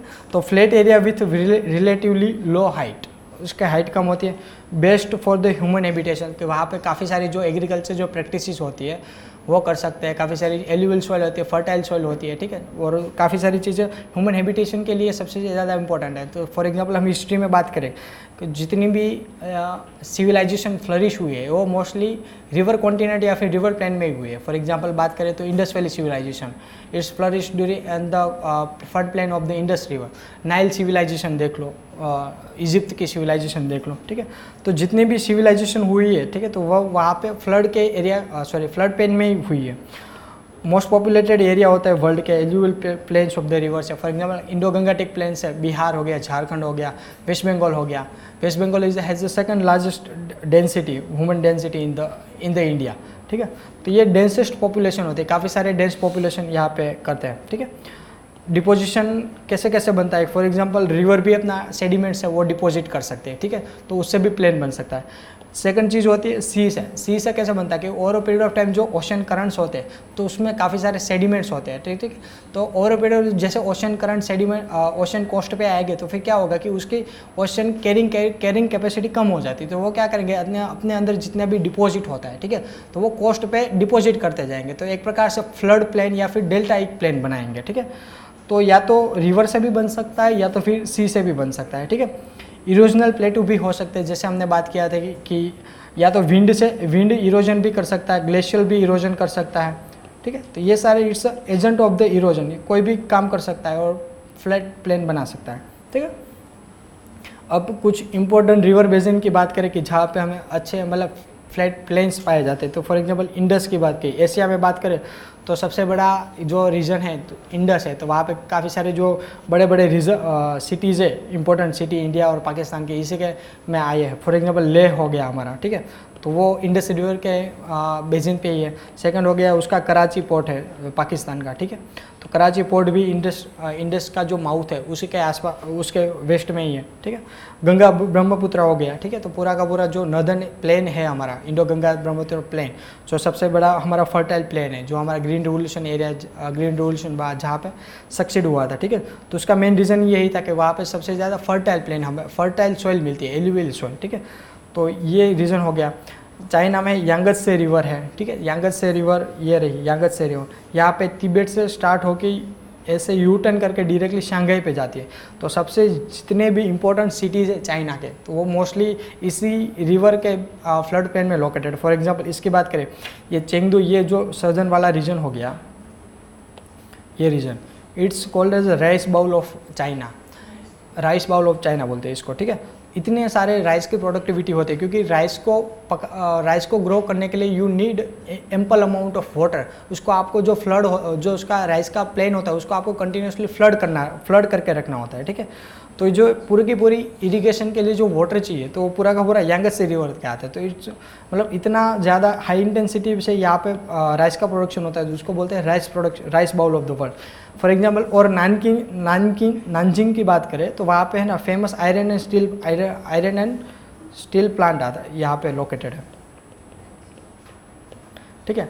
आयरन एंड स्टील प्लांट में भी सबसे ज़्यादा वाटर चाहिए, ठीक है। सेम केस विथ चोंगजिंग, ठीक है। यहाँ पे एल्यूमिनियम स्मेल्टिंग प्लांट है सबसे बड़ा, ठीक है। अब बॉक्साइट से एल्यूमिनियम बनाने के लिए यू नीड इलेक्ट्रोलिसिस प्रोसेस, और इलेक्ट्रोलिसिस प्रोसेस के लिए you need ample amount of water, ठीक है। तो ये जो जितने भी इंडस्ट्रीज़ है, जितने भी एग्रीकल्चरल प्रैक्टिसेस जहाँ पे you need water, large quantity of water, तो वो इसी रिवर के आसपास में मतलब फ्लरिश है। फॉर एग्जांपल पोर्ट हो गया शंघाई पोर्ट, मतलब इतना बड़ा पोर्ट है ये, मतलब इतनी जहाँ पे ये इट्स इंपॉर्टेंट वाटरवेज ऑल्सो। मतलब ये जितने भी सिटीज़ है वहाँ पे जितनी भी प्रोडक्ट होगी, एग्रीकल्चर प्रोडक्ट होगी, मैन्युफैक्चरिंग प्रोडक्ट होगी, सर्विस प्रोडक्ट होगी, तो उसको एक्सपोर्ट करने के लिए ये वाटरवे से यहाँ पे ट्रांसपोर्ट करके यहाँ पे शंघाई पोर्ट में लाया जाएगा और यहाँ से अलग अलग सिटी में एक्सपोर्ट किया जाएगा, ठीक है। मतलब शंघाई पोर्ट का टर्न आउट इतना ज़्यादा है कि इंडिया के जितने भी 12 मेजर पोर्ट है उसको सपोज हम कंबाइन कर दें, उससे भी ज़्यादा अकेला ये पोर्ट एक्सपोर्ट करता है। तो उससे हम समझ सकते हैं कि एक रिवर जो फ्लड प्लेन उसका जो फ्लरिश होता है, मतलब फ्लड पे इतना फर्टाइल होता है, तो उससे उसकी इकोनॉमी पे क्या इतनी इम्पैक्ट होती है, ठीक है। देखो पूरा का पूरा जो चाइना का जो रीजन है, ये पूरा का वाला रीजन, तो उसको सिर्फ एक ही रिवर पे डिपेंडेंट है, यांगत्से रिवर ऊपर, ठीक है। और रिवर की बात करें, हवांगे रिवर ये ऐसा ही समथिंग लाइक है, यहाँ पे येलो सी में मिल जाती है, ठीक है। यहाँ पे भी इंपॉर्टेंट सिटीज़ है, बेजिंग, वो सब चीज़ें उसी एक किनारे पे लोकेटेड है, ठीक है। ओब और इर्तिश रिवर, ये जब हम वर्ल्ड जियोग्राफी करेंगे तब ये सब जो रिवर सिस्टम है उसको हम डिटेल में करेंगे। ये रसिया का पार्ट है। मेकोंग रिवर है जो साउथ एशिया में आती है, इसके मेकोंग रिवर के नाम पे पूरा का पूरा एक इनिशिएटिव स्टार्ट किया गया है कि गंगा मेकोंग कोऑपरेशन, ठीक है। 6 कंट्रीज है, तो पूरा का पूरा यही काम है कि ये पूरा का एक single unified flood plain area है, ड्रेनेज एरिया है, ठीक है। तो जो भी कंट्री सिमिलर ड्रेनेज एरिया में आएगी तो वहाँ पे प्लानिंग करने में और उसका जो प्रॉब्लम होता है वो यूनिफॉर्म होता है। तो इसका मतलब क्या होगा कि यूनिफॉर्म प्रॉब्लम होगा तो वो एक दूसरे के साथ कोऑपरेशन कर सकते हैं, ठीक है। तो उसका मेन रीज़न यही था कि ये जो गंगा और मेकोंग रीजन है, ठीक है, तो जितने भी कंट्री में ये जो कंट्रीज में आती है, ठीक है, तो उसको साथ में मिलकर वो कोऑपरेशन करें इंटरनेशनल रिलेशन में। પછી यूफ्रेटिस और टाइग्रिस रिवर है, ईरान में है, इराक में है, ठीक है। अब यूरोप की बात करें तो सबसे लॉन्गेस्ट रिवर कौन सी है, डेन्यूब रिवर है। It's passes through more than 12 country, ठीक है। तो ये भी आप लोकेट कर सकते हो कि कहाँ पे ब्लैक सी में आके वो ड्रेन आउट होती है। राइन रिवर है, रोन रिवर है, ये दोनों जर्मनी की मोस्ट इंपॉर्टेंट रिवर है। जो फ्रैंकफर्ट रीजन है वो मोस्टली इसी रीजन के लोकेटेड है। पो रिवर है, वो इटली में है। डोन रिवर, डोन, विस्तला और नीपर, ये सब यूरोप की इंपॉर्टेंट रिवर है। अफ्रीका में बात करें तो नाइल की हमने बात की थी कि नॉर्थ वाइट नाइल हो गया, ब्लू नाइल हो गया, ठीक है। कोंगो रिवर है, नाइजर है, जाम्बेजी, ऑरेंज है, ठीक है। तो ये आप अपने मैप में लोकेट कर सकते हो, ठीक है। ये चाइना के वही सब चीज़ें हैं, ठीक है।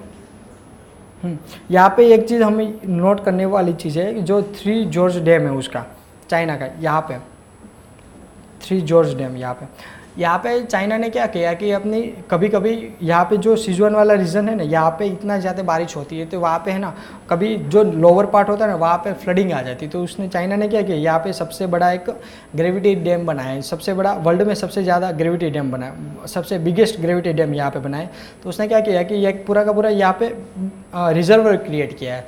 उस रिजर्वर में इतनी मतलब क्या बोलते हैं उसके लार्ज क्वांटिटी ऑफ वाटर उसने एक्यूमुलेट किया है। तो उसी हिसाब से एक्सपर्ट ऐसा बोलते हैं कि जो अर्थ की जो रोटेशन स्पीड है वो कुछ मिली सेकेंड में कम हो गई जस्ट बिकॉज ऑफ इतना सारा ग्रेविटी ऑफ वाटर है।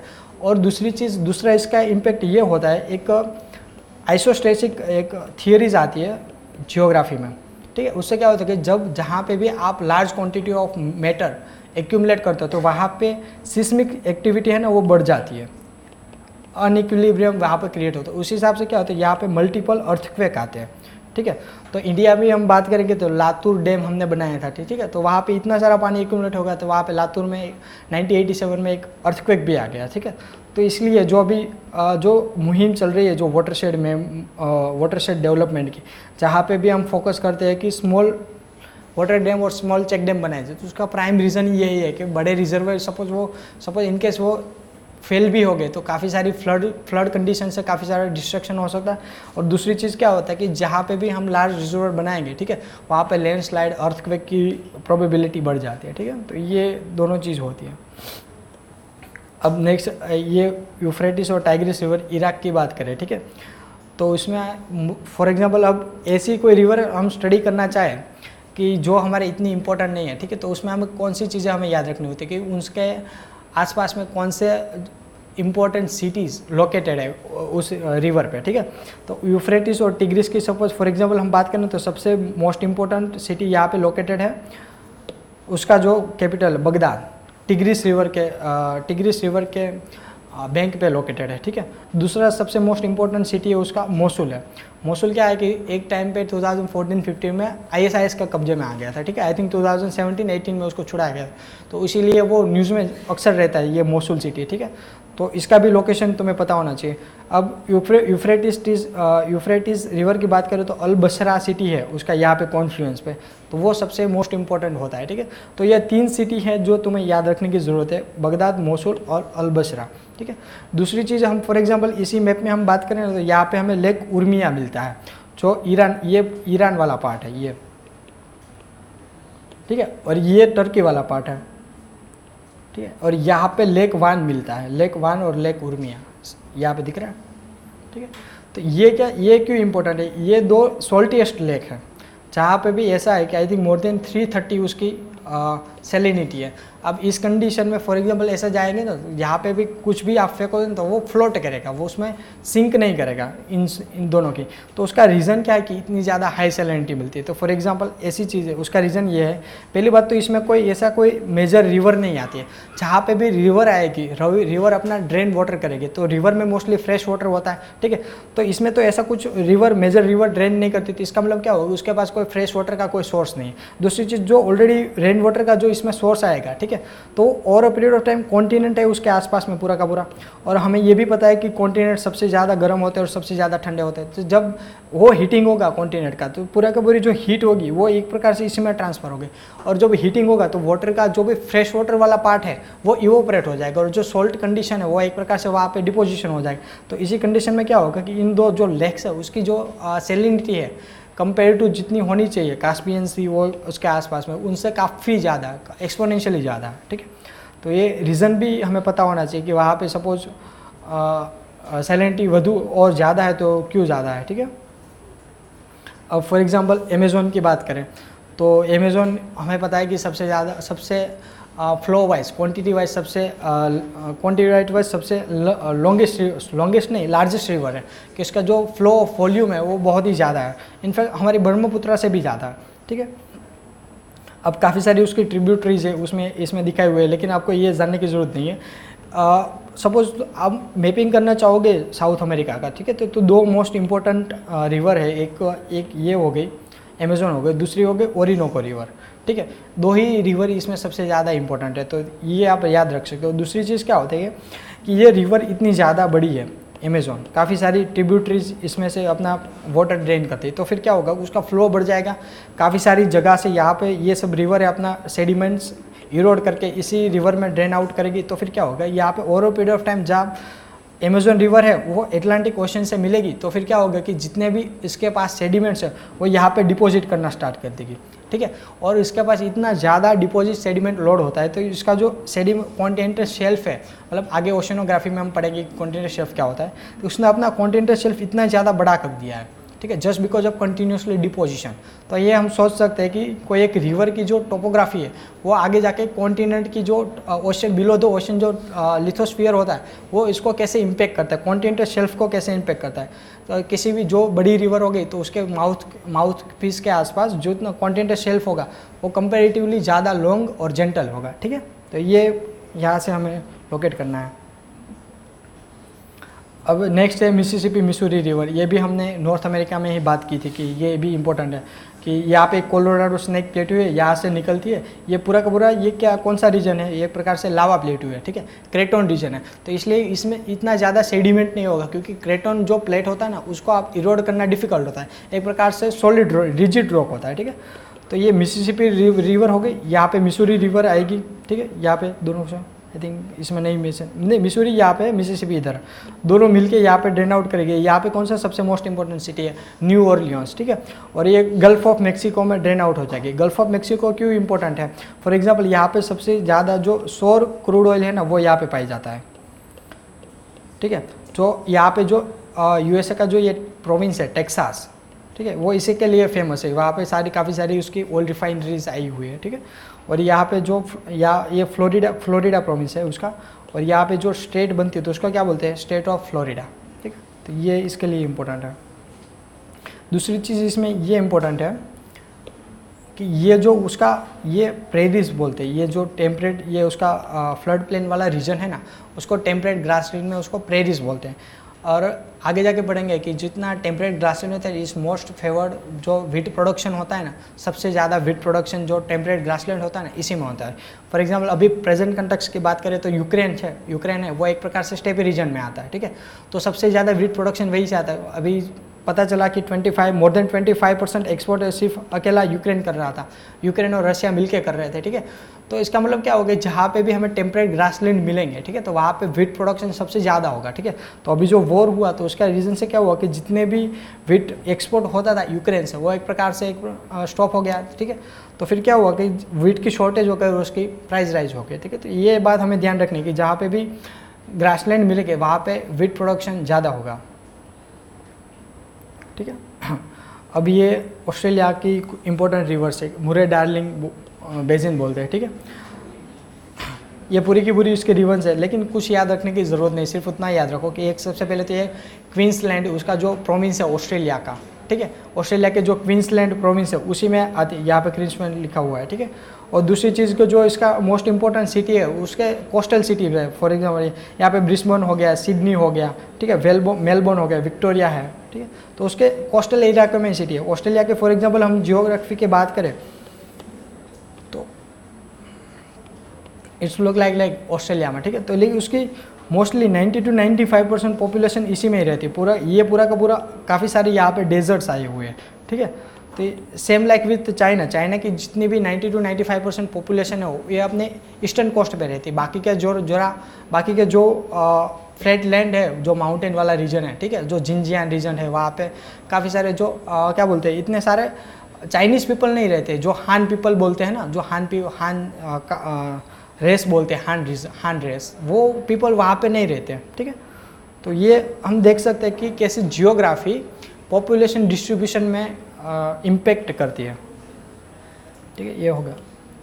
अब इसमें से कुछ प्रॉब्लम हो तो बता सकते हो, कुछ इशू डाउट हो। No one?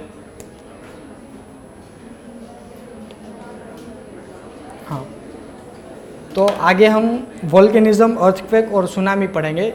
आई थिंक ये हमारा लास्ट टॉपिक रहेगा आज।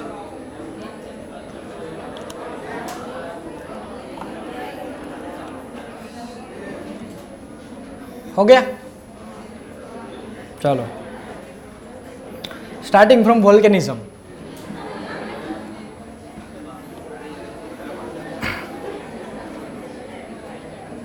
बस करो यार। वोल्केनिज्म क्या है कि फॉर एग्जाम्पल अभी हम देखेंगे वोल्केनिज्म, तो हमें इतना ही पता है कि वोल्केनो कैसे लावा बाहर आता है, सॉलिडिफाई हो जाता है और बन जाता है।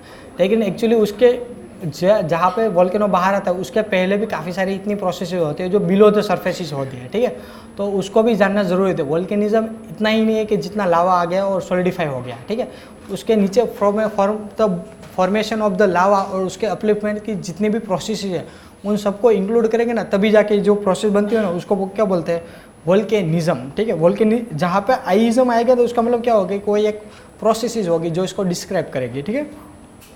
Movement of the formation and movement of the lava plus में creation of the volcanic landform, एक पूरी की पूरी प्रोसेस को बोलेंगे वोल्केनिज्म, ठीक है। और दूसरी चीज़ ये हमें जानना है कि volcanism is not a random process, मतलब ऐसा नहीं कि कहीं पे भी वोल्केनिज्म हमें मिल जाएगा, या तो फिर कहीं पे भी वोल्केनिज्म हमें मिल रहा है तो उसका कोई स्पेसिफिक रीज़न है, तो हमें वो रीज़न आइडेंटिफाई करना है कि कहाँ पे वोल्केनिज्म हमें पाया जा सकता है। Region is associated with volcanism is also not a random, मतलब कि जो यहाँ पे प्लेट टेक्टोनिक्स थियरी जो हमने पढ़ी थी प्लेट की मूवमेंट के बारे में, ठीक है, तो उसी के साथ हम लिंक करेंगे कि volcanism for example particularly XYZ place पे पाया जाता है तो उसका क्या रीज़न हो सकता है, ठीक है। तो मोस्टली हम वोल्केनिज्म के डिस्ट्रीब्यूशन की बात करें, फॉर एग्जांपल ये सेपरेट क्वेश्चन आ सकता है आपके मेंस में कि भाई distribution of the volcanism and the link associated with plate tectonics theory, आपको उसको एक्सप्लेन करना रहेगा, ठीक है, 2 या 3 पेजेस में, ठीक है। तो फॉर एग्जांपल डिस्ट्रीब्यूशन की बात करेंगे, ठीक है, तो सबसे ज़्यादा वोल्केनिज्म सबसे ज़्यादा कहाँ पर मिलता है, Pacific ring of the fire. For example ये पैसिफिक ओशन हो गया, ठीक है, तो उसके ये जो आसपास वाला ये जो पूरा रीजन है, ठीक है, टेक्टोनिकली एक्टिव रीजन है, तो सबसे ज़्यादा वोल्केनो 80 to 85% वोल्केनो यहीं पे पाए जाते हैं, ठीक है। तो इसका क्या रीज़न है वो भी हम आगे देखेंगे। दूसरा चीज़ कहाँ पे हमें वोल्केनो पाए जाते हैं, दूसरे रीजन हो सकता है ओशियनिक कन्वर्जेंस हो सकता है, ठीक है। फॉर एग्जांपल हमने आगे देखा था प्लेट टेक्टोनिक बाउंडिंग में, जहाँ पे भी जो डेंसर प्लेट होगी वो सबडक कर जाएगी, सबडक करने से होगा कि उसके टेम्परेचर बढ़ जाएगा, टेम्परेचर हीटिंग होगी, तो फिर से क्या होगा कि जो प्लेट हो वो मेल्ट होगी, क्या बनाएगी, लावा बनाएगी, लावा बना के आगे ऊपर आएगा, प्लेट को ब्रेक करेगा और फिर से क्या होगा, लावा फॉर्मेशन होगा, वोल्केनिक माउंटेन बनाएंगे, ठीक है। तो वहाँ पे भी वोल्केनिज्म पाया जाएगा। और दूसरी चीज़ है ocean continental convergence. Same way oceanic plate होगी वो सबसे ज़्यादा डेंसर होगी, फिर से सबडक कर जाएगी, फिर से मेल्ट होगी, ब्रेक, ऊपर की जो प्लेट होगी ब्रेक होगी, फिर से कौन सा फोल्ड माउंटेन बनाएगा, ठीक है। तो ये दो कंडीशन में भी फिर से हमें वोल्केनिज्म वहाँ पे मिलता है, ठीक है। फॉर एग्जांपल ये अभी जो पैसिफिक रिंग की बात करें, ठीक है, तो ये कौन से टाइप का कन्वर्जेंस होगा, ये पूरी की पूरी ओशनिक प्लेट है, और यहाँ पे ये कौन से है कॉन्टिनेंटल, ये कौन से है कॉन्टिनेंटल, और ये कौन से है कॉन्टिनेंटल, ये कौन से है। तो एक प्रकार से क्या हो गया, एक ओशन कॉन्टिनेंटल कन्वर्जेंस का ही सब पार्ट हो गया ये Pacific ring of the fire, ठीक है। अब फॉर एग्जांपल सपोज क्वेश्चन आएगा तो आपको ये दिखाना पड़ेगा कि क्वांटिटी कहाँ पे आ, फॉर एग्जांपल आप यहाँ पे ड्रॉ करोगे कि ये पैसिफिक प्लेट है, यहाँ पे नॉर्थ अमेरिकन प्लेट है, यहाँ पे यूरेशियन प्लेट है, यहाँ पे ऑस्ट्रेलियन प्लेट है, यहाँ पे साउथ अमेरिकन प्लेट है, ठीक है। और ये आपको ये दिखाना पड़ेगा कि ये प्लेट ऐसे जा रही है, ठीक है, और ये सब प्लेट इस तरह आ रही है, मतलब दोनों का इंटरेक्शन आपको दिखाना पड़ेगा, ठीक है। और बाद में जाके आपको उसमें ये भी शो करना पड़ेगा कि मोस्ट इंपॉर्टेंट वोल्केनो कहाँ कहाँ पे मिलते हैं। फॉर एग्जांपल यहाँ पे जापान के पास में मिलते हैं, ठीक है, यहाँ पे माउंट क्रकातोआ, मतलब आई थिंक आपने सुना होगा, ठीक है, इंडोनेशिया में माउंट क्रकातोआ, ठीक है। तो ये भी यहाँ पे इंडोनेशिया में यहाँ पे पाया जाता है, ठीक है। यहाँ पे हमने टोंगा के में बात की थी, टोंगा जो आइलैंड है वहाँ पे भी काफ़ी सारे वोल्केनोस पाए जाते हैं, ठीक है। यहाँ पे हवाईयन आइलैंड है, यहाँ पे भी वोल्केनो पाए, यहाँ पे एल्यूशन आइलैंड है, पूरा वोल्केनिक आइलैंड है, ठीक है। तो ये पूरा का पूरा तुम्हें पता होना चाहिए कि कहाँ पे वोल्केनिज्म मिलता है। यहाँ पे इंडीज है तो वो पूरी की वोल्केनिक एक्टिव है। यहाँ पे मैंने बोला था कि माउंट रकापोक्सी आपको लोकेट करना था, तो पूरा वोल्केनिक माउंटेन है, ठीक है। तो ये आपको विथ एग्जांपल आपको आंसर में शो करना पड़ेगा कि कैसे आप यहाँ पे वोल्केनिज्म पाया जाता है और इसका रीज़न क्या है, ठीक है, तभी जाके मार्क्स मिलेंगे आपको। सेम के ये हमने आगे पढ़ा था कि ओशन कॉन्टिनेंट से कैसे प्लेट से होगा कि यहाँ पे वोल्केनिक आइलैंड बनेंगे, वही आइलैंड आर्क बनेगी, और सपोज ओशन कॉन्टिनेंटल होगा तो फिर क्या होगा कि वोल्केनिक पूरी की पूरी माउंटेन चेन बनेगी, ठीक है। फॉर एग्जाम्पल इसका एग्जाम्पल क्या हो गया, एंडीज, ठीक है, और इसका एग्जाम्पल क्या हो गया, एल्यूशन आइलैंड,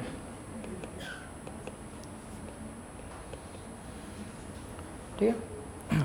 अब दूसरा वोल्केनो एक प्लेट कन्वर्जन, प्लेट बाउंड्री हमने देख ली कि सपोज कोई प्लेट बाउंड्री होगी तो वहाँ पे वोल्केनिज्म मिल सकता है, प्रोवाइडेड कि एक मैंडेटरी ओशनिक प्लेट होनी चाहिए, क्योंकि जहाँ पे भी ओशनिक प्लेट होगी ना वही सबडक करेगी और वही से सबडक होगी जाके लावा फॉर्मेशन होगा, ठीक है। तो मैंडेटरी है, इसीलिए हमने ये तीसरी जो बाउंड्री थी कॉन्टिनेंटल कन्वर्जन वो हमने इसमें नहीं ली, जस्ट बिकॉज कि वहाँ पे कोई एक भी प्लेट सबडक्ट नहीं होगी तो वहाँ पे कोई एक प्रकार से वोल्केनिक एक्टिविटी हमें नहीं मिलेगी, ठीक है। तो एक रीज़न ये हो गया प्लेट टेक्टोनिक बाउंड्री से कि जहाँ पे भी प्लेट का इंटरेक्शन होगा वहाँ पे हमें वोल्केनिज्म मिल सकता है, ठीक है। अब दूसरे रीज़न की बात करें तो क्या होगा, ओशन डाइवर्जेंस भी हो सकता है। फॉर एग्जांपल हमने ये बात की थी कि ओशन डाइवर्जेंस ये इस साइड जाएगा तो फिर क्या होगा कि यहाँ पे जो प्लेट है वो वीक एरिया ढूंढेगी, और वीक एरिया से क्या होगा जितना भी लावा है वो यहाँ से बाहर आ जाएगा, तो बाहर आके कितना सॉलिडिफिकेशन स्टार्ट हो गया, तो ये पूरा का पूरा रीजन क्या बनाएगा, मिड ओशनिक रीजन। तो मिड ओशनिक रीजन ऐसा लॉन्गेस्ट एरिया है कि वहाँ पे continuously through out the year वहाँ पे कंटिन्यूसली वोल्केनिज्म स्टार्ट होगा। फॉर एग्जांपल हमने बात की थी एटलांटिक मिड ओशनिक रीज की, तो एक ऐसा लॉन्गेस्ट माउंटेन चेन है बिलो द सी कि वहाँ पे कंटिन्यूसली 24/7 वहाँ पे कंटिन्यूसली वोल्केनिक इरप्शन होता रहेगा, ठीक है। और और दूसरा ये चीज़ हमने जानने की, जहाँ पे यहाँ पे ऐसी कंडीशन में जो वोल्केनिज्म होगा ना वो एक प्रकार से बेसाल्टिक होगा। वोल्केनिज्म जो लावा आएगा ना उसके दो मेन टाइप होते हैं, पहला होता है बेसाल्टिक होता है और दूसरा होता है एंडेसेटिक होता है। बेसाल्टिक लावा होता है ना, इसमें है ना सिलिका कंटेंट एकदम जीरो होता है, जीरो नहीं मतलब मिनिमम होता है, तो उससे क्या होगा। और दूसरी चीज़ ये आपको याद रखें, जिसमें सिलिका कंटेंट सबसे ज़्यादा होगा उसमें क्या होगा कि उसका जो एक्सप्लोजन होगा ना वो एक्सप्लोजिव इरप्शन होगा, ठीक है। और जिसमें सिलिका कंटेंट कम होगा, ठीक है, तो वो एक प्रकार से साइलेंट इरप्शन होगा। तो बेसाल्टिक वोल्केनो ऐसा है कि वहाँ पे सिलिका कंटेंट बहुत ही कम होता है, ठीक है। तो उससे क्या होगा कि यहाँ पे जो वोल्केनो बनेगा वो एक प्रकार से साइलेंट होगी, वो मतलब ऐसा नहीं कि आवाज़ करेंगे। फॉर एग्जाम्पल आगे आएगा तो मैं आपको पिक्चर्स दिखाऊंगा तो आपको पता भी नहीं चलेगा कि यहाँ पे वोल्केनिज्म हो रहा है, ठीक है। लेकिन जब कंटेक्स्ट में हम फॉर एग्जांपल फोल्ड माउंटेन की बात करेंगे, एंडीज हो गया वो सब चीज़ें, ठीक है, तो वहाँ पे क्या होगा कि वो जो लावा आएगा उसको क्या बोलते हैं, एंडेसेटिक लावा बोलते हैं, और जिसमें सिलिका कंटेंट होता है वो सबसे ज़्यादा होता है। तो फिर क्या होगा, सिलिका कंटेंट बढ़ेगा तो क्या होगा, वो इरप्शन होगा तो विथ एक्सप्लोजन इरप्शन होगा, ठीक है। तो ये दो चीज़ें आपको याद रखनी है कि लावा दो प्रकार के होते हैं, बेसाल्टिक लावा और एंडेसेटिक लावा, ठीक है। तीसरा रीजन है जहाँ पे भी हमें वोल्केनिज्म पाया जाता है, वो तीसरा है मेडिटेरियन रीजन। फॉर एग्जांपल आपने माउंट इतना सुना होगा, जो इटली का जो सिसिली प्रोविंस है, सिसिली में आइलैंड देखा था अभी, ठीक। तो उसमें माउंट इतना है, ठीक है। तो वो कंटिन्यूसली इरप्ट होता रहता है, मतलब एक ईयर में 2 या 3 बार तो न्यूज़ में आ ही जाता है, ठीक है। तो ये आप देख सकते हो कि माउंटेन जो मेडिटेरियन रीजन है वहाँ पे भी काफ़ी सारे माउंटेन मिलते हैं। तो उसका रीज़न क्या है, जो ये जो मेडिटेरियन रीजन है ना, वो काफ़ी सारी स्मॉल प्लेट्स में डिवाइडेड है, ठीक है। ऐसी है, इतनी स्मॉल है कि इतनी बाउंड्री लोकेट करना भी मुश्किल है, ठीक है। तो ये जब भी इतनी स्मॉल प्लेट होगी, वो अपने आप में इंटरेक्शन करेगी, इंट्रा प्लेट इंटरेक्शन होगा, तब क्या होगा कि जो ओशनिक प्लेट होगी वो सबडक हो जाएगी, और सबडक्शन होने से क्या होगा कि वहाँ पे वोल्केनिज्म पाया जाएगा स्मॉल कंट्री में, ठीक है। तो जो मेडिटेरियन रीजन है, ठीक है, तो उसमें वोल्केनिज्म हमें मिलता है। तो उसका रीज़न क्या है कि वहाँ पे काफ़ी सारी स्मॉल रीजन होते हैं, breaking of the Mediterranean plates into multiple blocks, काफ़ी सारी स्मॉल रीजन वहाँ पे मिलते हैं, फॉर एग्जाम्पल, ठीक है। और एंडासेटिक इरप्शन होता है, फ्रीक्वेंट इंटरेक्शन होता है, माउंट इतना हो गया, वेसुवियस हो गया, ठीक है। अब नेक्स्ट बात करें कि अब फॉर एग्जांपल मेडिटेरियन की बात की, तो हम देख लेते हैं कि मेडिटेरियन जो ओशन है, ठीक है, तो उसकी हिस्ट्री क्या है। हमने आगे देखा था कि जो सबसे मोस्ट इम्पोर्टेंट था, जो अभी इंडिया यहाँ पे लोकेट था गोंडवाना के पार्ट में, ठीक है, तो उसके बीच में इंडिया और यूरेशिया के बीच में कौन सा सी था, टेथिस सी था, ठीक है। तो over a period of time India ने यहाँ पे मूवमेंट करी, तो जैसे यहाँ का वाला जो टेथिस सी था वो एक प्रकार से कंप्लीट हो गया, लेकिन जो ये वाला पोर्शन था ना, वो एक प्रकार से स्क्वीज हो गया, और ये अभी का जो मेडिटेरियन रीजन है उसमें कन्वर्ट हो गया। तो मतलब जो अभी जो मेडिटेरियन रीजन हमें मिलता है, it was a ruminant part of the Tethys earlier Tethys sea, ठीक है। Mediterranean sea is a residual part of the Tethys sea, ठीक है। Tethys sea was located between Laurasia and Gondwana earlier, मतलब ऐसा था, ये यूरेशिया वाला पार्ट हो गया, ये गोंडवाना वाला पार्ट हो गया, ठीक है। Collision of the African Eurasia, breaking of the plates and Mediterranean sea, ठीक है। ये फॉर एग्जांपल ये काफ़ी सारे स्क्वीजिंग होता गया, प्रेशर होता गया, तो ये जो पूरे की पूरी ये जो प्लेट थी ना, वो मल्टीपल ब्लॉक्स में डिवाइड हो गई, मल्टीपल ब्लॉक्स में, ठीक है।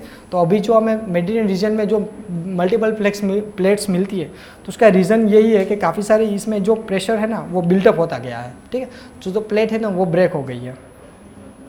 अब चौथा रीज़न है वोल्केनिज्म का, वो है हॉटस्पॉट वोल्केनो। आई थिंक हमने आगे भी बात किया था कि जैसे इंडिया है वो नॉर्थ ईस्ट वार्ड मूवमेंट कर रहा था, ठीक है। तो उस टाइम पे क्या हुआ था कि जो रीयूनियन आइलैंड था इंडियन ओशन में, तो उस टाइम पे वहाँ पे हॉटस्पॉट वोल्केनो एक्टिव था। तो हॉटस्पॉट वोल्केनो क्या होता है कि फॉर एग्जांपल ये हमारा कोर हो गया, ठीक है, यहाँ पे बाथोलिट है, तो काफ़ी सारी यहाँ पे वोल्केनिज्म होता रहता है। तो एक प्रकार से सपोज यहाँ पे डेंसिटी कम हो गई वोल्केनिक लावा की, तो फिर क्या होगा कि लावा ट्राई करेगा कि वो ऊपर आके सेटल हो जाए, ठीक है।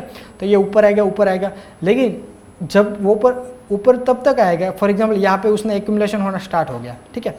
अब जैसे जैसे वो ओवर पीरियड ऑफ टाइम यहाँ पे प्रेशर बढ़ता जाएगा ना, तो फिर क्या होगा कि ये जो प्लेट है ना उसको ब्रेक कर देगा, ब्रेक करके ऊपर जाके फिर से यहाँ पे क्या वो करेगा, वो एक प्रकार से सॉलिडिफिकेशन स्टार्ट कर देगा, ठीक है। तो फिर से हमें यहाँ पे मल्टीपल्स आइलैंड मिल जाएंगे, आइलैंड चेन, ठीक है।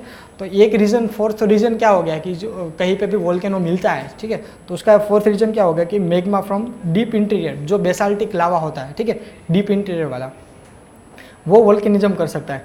या तो पहली चीज़ को, या तो ये फिक्स मूवमेंट होती है, फिक्स्ड लोकेशन होता है, फॉर एग्जांपल वो यहाँ से आ रहा है, ठीक है, और पीरियड ऑफ टाइम शायद ये प्लेट है ना इधर से इधर मूव भी कर जाए, लेकिन ये जो वोल्केनो के जो लोकेशन है ना वो मूव नहीं करेगा, ठीक है। तो इसका मतलब क्या हुआ कि फॉर एग्जांपल यहाँ पे कोई पर्टिकुलर टाइम पे कोई यहाँ पे एक माउंटेन बन गया, ठीक है। और पीरियड ऑफ टाइम हमें ये पता है कि जो प्लेट्स होती है कंटिन्यूसली वो मूवमेंट में होते हैं, या तो फिर नॉर्थ जाएगी, साउथ जाएगी, उसके जो क्या कन्वेक्टिव सेल के फोर्स के अकॉर्डिंग, ठीक है। तो फॉर एग्जांपल ये इस साइड चलेगी, तो ये जो माउंटेन है वो भी इस साइड चला जाएगा, ठीक है। तो इसका मतलब क्या हुआ कि यहाँ पे वो जो फिर से यहाँ पे कंटिन्यूसली वोल्केनिज्म हो रहा है, तो वो यहाँ पे दूसरा माउंटेन बना देगा, समझ लो। तो इसका मतलब क्या हुआ कि जो हॉटस्पॉट वोल्केनिज्म है वो अपना लोकेशन चेंज नहीं करता है, चाहे प्लेट उसके ऊपर वाली जो प्लेट है वो कितना ही अपना लोकेशन, रिलेटिव लोकेशन चेंज कर दे, ठीक है। तो ये चीज़ हमें याद रखनी है।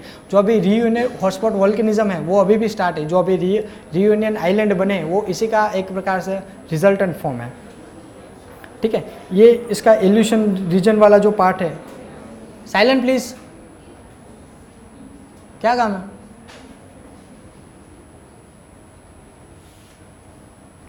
छोड़ो। हाँ, तो हम यही बात कर रहे थे कि for example over a period of time ये प्लेट इधर से इधर मूव करती जाएगी, ठीक है। तो ये सबसे पहले ओल्डेस्ट सबसे पहले ये बना होगा, मतलब जब ये वाला पोर्शन यहाँ पे होगा, ठीक है, तो सबसे पहले ये माउंटेन बना होगा। लेकिन over a period of time क्या होगा कि ओशन वेव है उसको कंटिन्यूसली वेदरिंग करेंगे, इरोजन करेंगे, तो फिर क्या होगा उसकी हाइट कम हो जाएगी, ठीक है। फिर से उसके बाद में ये माउंटेन बना होगा, उसके बाद में ये बना होगा, ये बना, ये सबसे यंगेस्ट है। यंगेस्ट है मतलब कि कंटिन्यूसली अभी तो यहाँ पे वोल्केनिज्म अभी भी स्टार्ट है, ठीक है, वो माउंटेन अभी माउंटेन बिल्डिंग स्टार्ट है। तो इसका मतलब क्या होगी कि सबसे ज़्यादा हाइट होगी, ठीक है।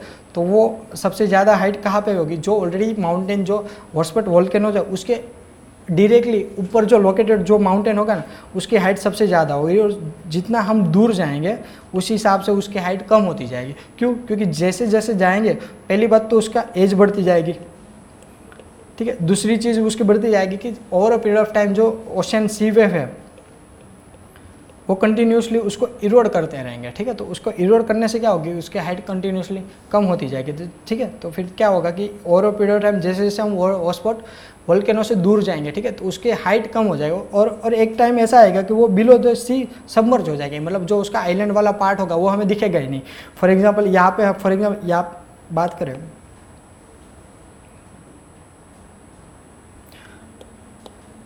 यहाँ पे देखें ये इसकी हाइट सबसे ज़्यादा है यहाँ पे, मतलब देखो यहाँ पे ज़्यादा कम हो रही एकदम यहाँ पे एकदम बिलो सी हो गया, ठीक है। तो इसका मतलब क्या हुआ कि जो यहाँ पे हॉटस्पॉट वोल्केनिज्म है ये वो यहाँ पे स्टार्ट है, यहाँ पे ये जो रीजन है ना ये वाला रीजन, यहाँ पे हॉटस्पॉट वोल्केनिज्म स्टार्ट है अभी भी, ठीक है। और प्लेट मूवमेंट ने स्टार्ट किया तो काफ़ी यहाँ पे इतना सारा इरोजन हो गया कि जो जितना बीच का जो आइलैंड वाला पार्ट था ना वो इतना इरोड हो गया, तो बिलो सबमर्ज सी हो गया, ठीक है। इसलिए वो हमें अबोव द सी नहीं दिख रहा है वो सब चीज़ें, ठीक है। तो ये हॉटस्पॉट वोल्केनिज्म हो गया, ठीक है। तो 4 रीजन होते हैं मोस्टली, 4 रीजन के हिसाब से ही हमें वोल्केनिज्म पाए जाते हैं। तो शायद क्वेश्चन में पूछेंगे कि distribution of the volcanism and उसके रीज़न, ठीक है। तो ये आपको पता होना चाहिए कि कहाँ पे पाए जाते हैं। तो पहला क्या हो गया कि ओशन कॉन्टिनेंटल या फिर कॉन्टिनेंटल प्लेट इंटरेक्शन हो गए तो वहाँ पे हो सकता है, या तो फिर दूसरा क्या हो गया कि मेडिटेरेनियन रीजन पे हो सकता है, मेडिटेरेनियन रीजन। तीसरा क्या हो गया हॉटस्पॉट वोल्केनो, यहाँ पे भी पाया जाए हॉटस्पॉट वोल्केनो। ये एक आइसोलेटेड होगा, मतलब ये जो हॉटस्पॉट वोल्केनो ये हम प्लेट टेक्टोनिक्स थियरी से हम एक्सप्लेन नहीं कर सकते। तो कभी कोई क्वेश्चन आ जाए कि प्लेट टेक्टोनिक थियरी के बारे में हमें लिखना हो तो उसके कंक्लूजन में सपोज हम लिखते तो उसकी हमें लिमिटेशन ये बता सकते हैं कि जो हॉटस्पॉट वोल्केनिज्म है उसको हम प्लेट टेक्टोनिक्स थियरी से हम अभी भी एक्सप्लेन नहीं कर पा रहे हैं, ठीक है। तो ये जो प्लेट टेक्टोनिक्स थियरी है उसकी एक मेजर लिमिटेशंस है, ठीक है। तो आई थिंक वोल्केनिज्म से कुछ किसी को क्वेश्चन हो तो बता सकते हो, एनीवन?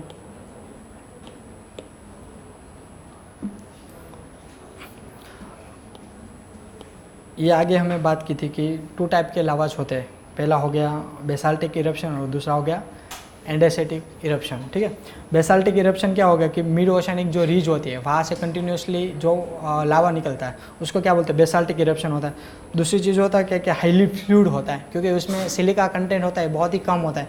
अब फ्लूइड होगा तो फिर क्या होगा, एक प्रकार से वो बहुत ही जेंटल स्लोप ऐसा बनाएगा, ठीक है, मतलब उसका स्लोप है ना बहुत ही जेंटल होगा और लार्ज डिस्टेंस तक उसका स्प्रेड होगा, ठीक है, स्प्रेड अक्रॉस इजीली और क्वाइट इरप्शन होता है। मतलब उसमें फॉर एग्जांपल ये देखो, ये मैं आपको बताना चाहता था। फॉर एग्जांपल यहाँ पे जो इरप्शन हो रहा है, ठीक है, यहाँ पे कोई मतलब ऐसा एक्सप्लोजन नहीं हो रहा है, वो continuously over a period of time चलता ही रहेगा यहाँ पे इरप्शन, ठीक है। और दूसरी तरफ ये एंडेसाइटिक इरप्शन देखो कितना एक्सप्लोजिव हो रहा है वहाँ से, ठीक है, मतलब पूरा का पूरा यहाँ पे जो क्रेटन वाला पार्ट होगा उसको सबसे पहले तो ये उठा के फेंक देगा, उसके बाद में वो पूरा का पूरा निकल आएगा वोल्केनो, ठीक है। काफ़ी सारी डस्ट होगी, डस्ट ड्यूम होगी, वाटर वेपर होगी, ठीक है। तो ये इरप्शन का अलग अलग पार्ट है, एक तो बेसाल्टिक इरप्शन हो बहुत ही साइलेंट होगा और एंडेसाइटिक इरप्शन बहुत ही एक्सप्लोजिव होगा। यहाँ पे सिलिका कंटेंट बहुत ही कम होता है, यहाँ पे सिलिका कंटेंट सबसे ज़्यादा होता है, बस उसका सबसे मेन रीज़न सिलिका कंटेंट सही है। No mantle sir, mantle boundary sir, नहीं वो तो मतलब मैंने बोला था ना कि वो हम ऐसे बिलीव करते हैं नीफे से है, ऐसे वो है नहीं। उससे तो वो पहले से उसने मॉडल दिया होता है एडवर्ड सूज ने कि वो एक प्रकार से सीमा से बना हुआ है और निफे से बना हुआ है, एक्चुअल में वो एक्चुअल है नहीं वैसा। अभी आगे जाके प्लेट की हम कंपोजिशन देखेंगे ना मेंटल की, तो उसमें हमें पता चल जाएगा कि एक्चुअल में वो सिर्फ डोमिनेट करता है, बाकी सारे काफ़ी सारे और भी मेंटल्स है। ऑलराइट, एंडेसाइटिक इरप्शन की बात करेंगे तो वो वोल्केनिक आर्क हो गई, वोल्केनिक माउंटेन्स हो गया, जहाँ पे भी ओशनिक प्लेट है वो सबडक होगी और मेल्ट होगी ना, वहाँ पे कौन सा प्रकार का लावा बनेगा, वो एंडेसेटिक होगा, ठीक है। एंडेसेटिक होगा, लेस फ्लूइड होगा, फ्लूइडिटी उसकी कम होगी तो क्या होगा, उस प्रकार से जो लैंडफॉर्म बनेगा वो एक प्रकार से वो क्या बनेगा, स्टीप होगा, ठीक है। उसकी स्टीपनेस कंपेयर टू ज़्यादा हो जाएगी कंपेयर टू लावा करता, ठीक है। Solidify at short distance and intense pressure से मतलब होता है, तो क्या होता है कि एक प्रकार से एक्सप्लोजिव होता है, क्योंकि सिलिका कंटेंट उसमें ज़्यादा होता है, मैंने आपको बता दिया, ठीक है। अब ये लास्ट टॉपिक कर लेते हैं, वोल्केनिक लैंडफॉर्म, ताकि ये वोल्केनिज्म वाला क्वेश्चन है ना ख़त्म हो जाए, ठीक है। अब आगे इसमें कुछ क्वेश्चन था एंडेसेटिक बेसाल्टिक लावा में, अंडरस्टैंडिंग में, एनीवन एट लास्ट बेंच, ठीक है। लैंडफॉर्म दो प्रकार के होते हैं, इंट्रूसिव और एक्सट्रूसिव। और किस प्रकार से ये डिवीजन होता है, सपोज कोई लैंडफॉर्म होगा, ठीक है, तो अबोव द अर्थ कोई प्रकार से लैंडफॉर्म बनाएगा तो जो उसको क्या बोलेंगे, एक्सट्रूसिव। और सपोज बिलो द अर्थ होगा, बिलो द अर्थ सरफेस बनाएंगे तो उसको क्या बोलेंगे, एक्सट्रूसिव। तो अब काफ़ी जो क्वेश्चन आएगा लैंडफॉर्म इंट्रूसिव, ये मेंस पे क्वेश्चन आ सकता है, पीटी में भी क्वेश्चन आ सकता है, ठीक है। तो ये दोनों चीज़ें आपको लिखनी पड़ेगी, intrusive as well as extrusive, साथ में उसके रीज़न कि किस रीज़न से वो बनता है, ठीक है। फॉर एग्जांपल इंट्रूसिव लैंडफॉर्म की बात करें तो ये मोस्ट इंपॉर्टेंट डायग्राम है, मतलब आपको रटाफिकेशन करना पड़ेगा इसमें, ठीक है। तो फॉर एग्जाम्पल ये रीजन हो गया जहाँ से सोर्स आता है, लावा आता है, ठीक है, तो उसको क्या बोलेंगे, बाथोलिथ, ठीक है। यहाँ से ये ऊपर होगा, ऊपर आएगा। फॉर एग्जांपल इसको कुछ यहाँ पे ऐसी क्रैक मिल गई जहाँ से वो वर्टिकली दूसरी साइड पे जा सकता है, ठीक है। तो ये वर्टिकल जो फीचर्स बनाएगा सॉलिडिफिकेशन का, तो उसको क्या बोलेंगे, डाइक्स, ठीक है। फॉर एग्जाम्पल सिमिलरली उसको कुछ हॉरिजॉन्टल ऐसी क्रैक स्पेस मिल गई तो वहाँ पे जाके वो डाइवर्सिफाई करके वो क्या कर सकता है, सॉलिडिफाई हो सकता है, तो उसको क्या बोलेंगे, सील बोलेंगे, ठीक है। सिमिलरली कोई ऐसा वोल्केनो, और फॉर एग्जांपल इसने यहाँ से ट्राई किया, लेकिन यहाँ पे फॉर एग्जांपल कोई ऐसा हार्ड रॉक्स है यहाँ पे, ठीक है। तो अब ये हार्ड रॉक्स तो टूटेंगे नहीं इतने इजीली, तो फिर क्या करना पड़ेगा जी, यहाँ पे जितना भी लावा है वो ऐसे डोम शेप में सॉलिडिफाई हो जाएगा, ठीक है। तो उसको क्या बोलेंगे, लोकोलिथ, ठीक है। अब सिमिलरली कोई ऐसा रीजन होगा जहाँ पे इतना डिप्रेशन वाली चीज़ होगी, ठीक है। तो डिप्रेशन वाली चीज़ होगी तो फिर क्या होगा कि ऐसे डिप्रेशन वाली सोसर शेप में क्या होगा कि वो लावा सोसर शेप में ऐसे सॉलिडिफाई हो जाएगा, तो ये लोपोलिथ बनाएगा, ठीक है। और दूसरी एक और कंडीशन पाई जाती है जिसको बोलते हैं एंटीक्लाइन सिंक्लाइन, मतलब एंटीक्लाइन सिंक्लाइन मतलब कि फॉर एग्जांपल कोई ऐसा माउंटेन्स है, ठीक है, तो इसको क्या बोलेंगे, एंटीक्लाइन, और इसको क्या बोलेंगे, सिंक्लाइन।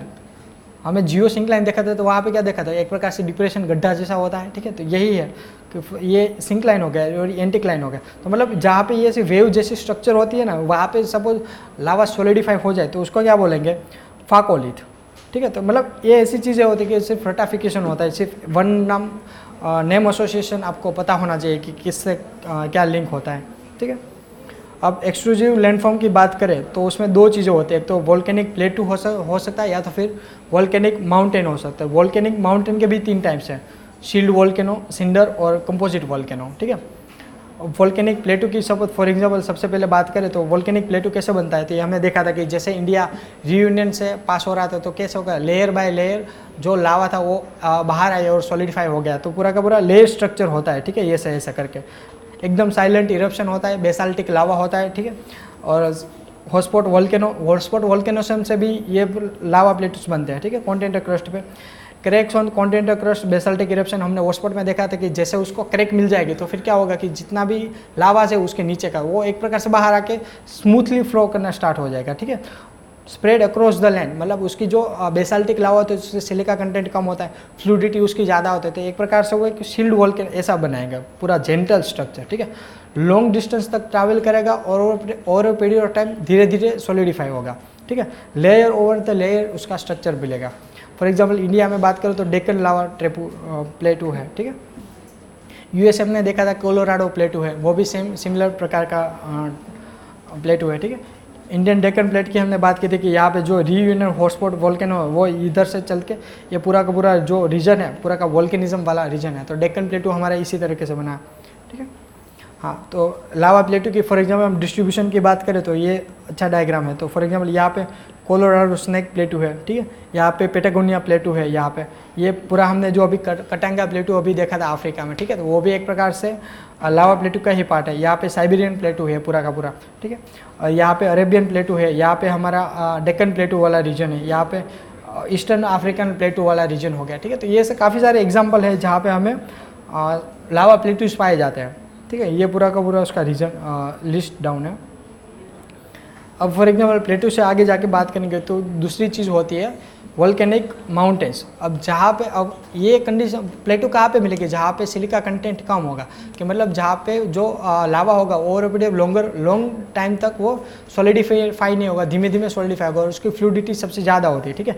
लेकिन जहाँ पे भी सिलिका कंटेंट बढ़ जाएगा तो फिर क्या होगा, वो एक प्रकार से जल्दी से सॉलिडिफाई हो जाएगा, स्टीप स्लोप उसका बन जाएगा, ठीक है। तो यहाँ पे कौन सी चीज़ें बनेगी, वोल्केनिक माउंटेन फॉर एग्जाम्पल। तो उसका भी 3 टाइप है, शील्ड वोल्केनो, सिंडर वोल्केनो और कंपोजिट वोल्केनो, ठीक है। अब शील्ड वोल्केनो की बात करें तो वोल्केनिक आइलैंड जो मोस्टली होते हैं, ठीक है, तो मोस्टली शील्ड वोल्केनो के बने होते हैं। फॉर एग्जांपल हमारा जो बेरेंट आइलैंड हो गया, हवाईयन आइलैंड हो गया, एल्यूशन आइलैंड हो गया, ठीक है। तो वोल्केनिक आइलैंड्स है तो वो मोस्टली शील्ड वोल्केनो, डोम वोल्केनो से बने होते हैं, कि यहाँ से एक प्रकार से सबसे पहले मैग्मा यहाँ से प्रेशर करेगा तो फिर क्या होगा, एक प्रकार से यहाँ पे डोम क्रिएट हो जाएगा, अपलिफ्टमेंट ड्रिफ्ट हो जाएगा, ठीक है। अब जैसे जैसे यहाँ पे प्रेशर बढ़ जाएगा तो फिर क्या होगा, ओवर पीरियड टाइम ये जो रीजन है ना वो वीक बन जाएगा और उससे क्या होगा, ये लावा यहाँ से बाहर होगा, स्लोली यहाँ पे स्लोडिफिकेशन स्टार्ट हो जाए। तो ये प्रकार से एक डोम लाइक स्ट्रक्चर हमें मिलता है, ठीक है। तो इसीलिए इसको डोम वोल्केनो या फिर शील्ड वोल्केनो बोलते हैं, ठीक है। हाईली फ्लूइड लावा होता है, जेंटल स्लोप होता है, क्वाइट वोल्केनो होता है, इसमें इतना कुछ इरप्शन नहीं होता है। जो हवाईन वोल्केनो की मैंने बात की थी वो इसी प्रकार से होता है, ठीक है। आई थिंक वो अभी मैंने वो पिक दिखा तो वो हवाईन वोल्केनो का ही था। सिंडर वोल्केनो की बात करें तो इसमें क्या होता है, एक प्रकार से कंटिन्यूसली स्टीप स्लोप होता है, ठीक है। यहाँ से मैग्नेटिक लिम्ब होगी, यहाँ से कंटिन्यूसली स्टीप एंडेसाइटिक लावा होगा, सिलिकॉन कंटेंट ज़्यादा होगा, फ्लूइडिटी कम होगी, तो जब सबसे ज़्यादा और जल्दी टाइम में वो सॉलिडिफाई हो जाएगा, ठीक है। तो ओशन कॉन्टिनेंटल कोलिजन से जितने भी फोल्ड माउंटेन बनते हैं, ठीक है, तो उसमें ये प्रकार से जितने भी माउंटेन में ये माउंटेन पीक पाए जाएंगे, ठीक है। तो इसमें क्या होगा कि सिंडर कौन होगा, उसका जो स्लोप होगा वो स्टीप होगा। तो हम एंडीज माउंटेन की बात करते हैं तो सबसे ज़्यादा जो स्टीप वाले माउंटेन्स हैं तो हमें एंडीज माउंटेन में मिलते हैं। तो उसका रीज़न यही है क्योंकि वहाँ पे जो लावा आता है वो एक प्रकार से एंडेसाइटिक है, सिलिका कंटेंट ज़्यादा होता है और जो सिलिका कंटेंट ज़्यादा उससे जो माउंटेन बनते हैं उसका स्टिफनेस सबसे ज़्यादा होती है, ठीक है। लेस फ्लूइड लावा होता है, एंडेसाइटिक लावा होता है, और जो एक्सप्लोजन होगा वो एक प्रकार से वायलेंटली होगा, ठीक है। विस्कस लावा होते हैं, solidify at a short distance, ये भी हमने पढ़ा, ये मेक्सिको में माउंटेन है, ठीक है, उसका एग्जांपल है। दूसरी इसका ही एक सब पार्ट है जो सिंडर वोल्केनो था। फॉर एग्जांपल उसको सिंडर वोल्केनो में more than one type of the उसको वेंट मिल जाएगी अलग अलग फिक्स स्ट्रक्चर में। तो फिर क्या होगा कि जो लावा है ना वो एक जगह से नहीं 2-3 जगह से वो मतलब बाहर आने की ट्राई करेगा, मल्टीपल जगह से, ठीक है। तो उसको क्या बोलेंगे, composite volcano, volcanic mountain each new eruption new layer of the air start. For example यहाँ से आएगा तो ये अपना लेयर बनाएगा, अब यहाँ से बाहर आएगा तो ये अपना लेयर बनाएगा, ये यहाँ से बाहर आएगा तो ये अपना लेयर बनाएगा, मतलब कि आपको एक मल्टीपल लेयर्स बनेंगे कोई एक वोल्केनो में, ठीक है। तो उसको क्या बोलते हैं, कंपोजिट वोल्केनो, ठीक है। तो उसके एग्जाम्पल की बात करें तो माउंट स्ट्रम्बोली है, माउंट वेसुवियस है, माउंट वेसुवियस इटली में, माउंट फूजी जापान में है, ठीक है। तो ये एग्जाम्पल हो गया। ये टाइप्स ऑफ वोल्केनो उसका ना कंपैरिजन है। फॉर एग्जांपल शील्ड वोल्केनो होगा तो उसमें हाईली फ्लूइड लावा होगा, ठीक है, साइलेंट इरप्शन होगा, जेंटल स्लोप होगा और स्मॉल वोल्केनो होगा। और बाकी के दोनों के सिंडर और कंपोजिट में बात करें तो उसका जो फ्लूइडिटी हो है कंपोजिट में सबसे ज़्यादा होती है, फ्लूइडिटी कम होती है और सिंडर का था, ठीक है। नहीं इसमें वायलेंट इरप्शन होगा, इसमें भी वायलेंट होगा, लेकिन यहाँ पे क्या होगा एक डिफरेंस, यहाँ पे मल्टीपल वेंट होगी, ठीक है। दोनों का स्टीप सबसे ज़्यादा स्टीप, दोनों स्लोप इसका ज़्यादा होगा। और दूसरी चीज़ क्या होगी, ये स्मॉल वोल्केन होगा, ये लार्ज वोल्केन हो गया, ठीक है। एनी क्वेश्चन फ्रॉम दिस आसपास? You can go, thank you.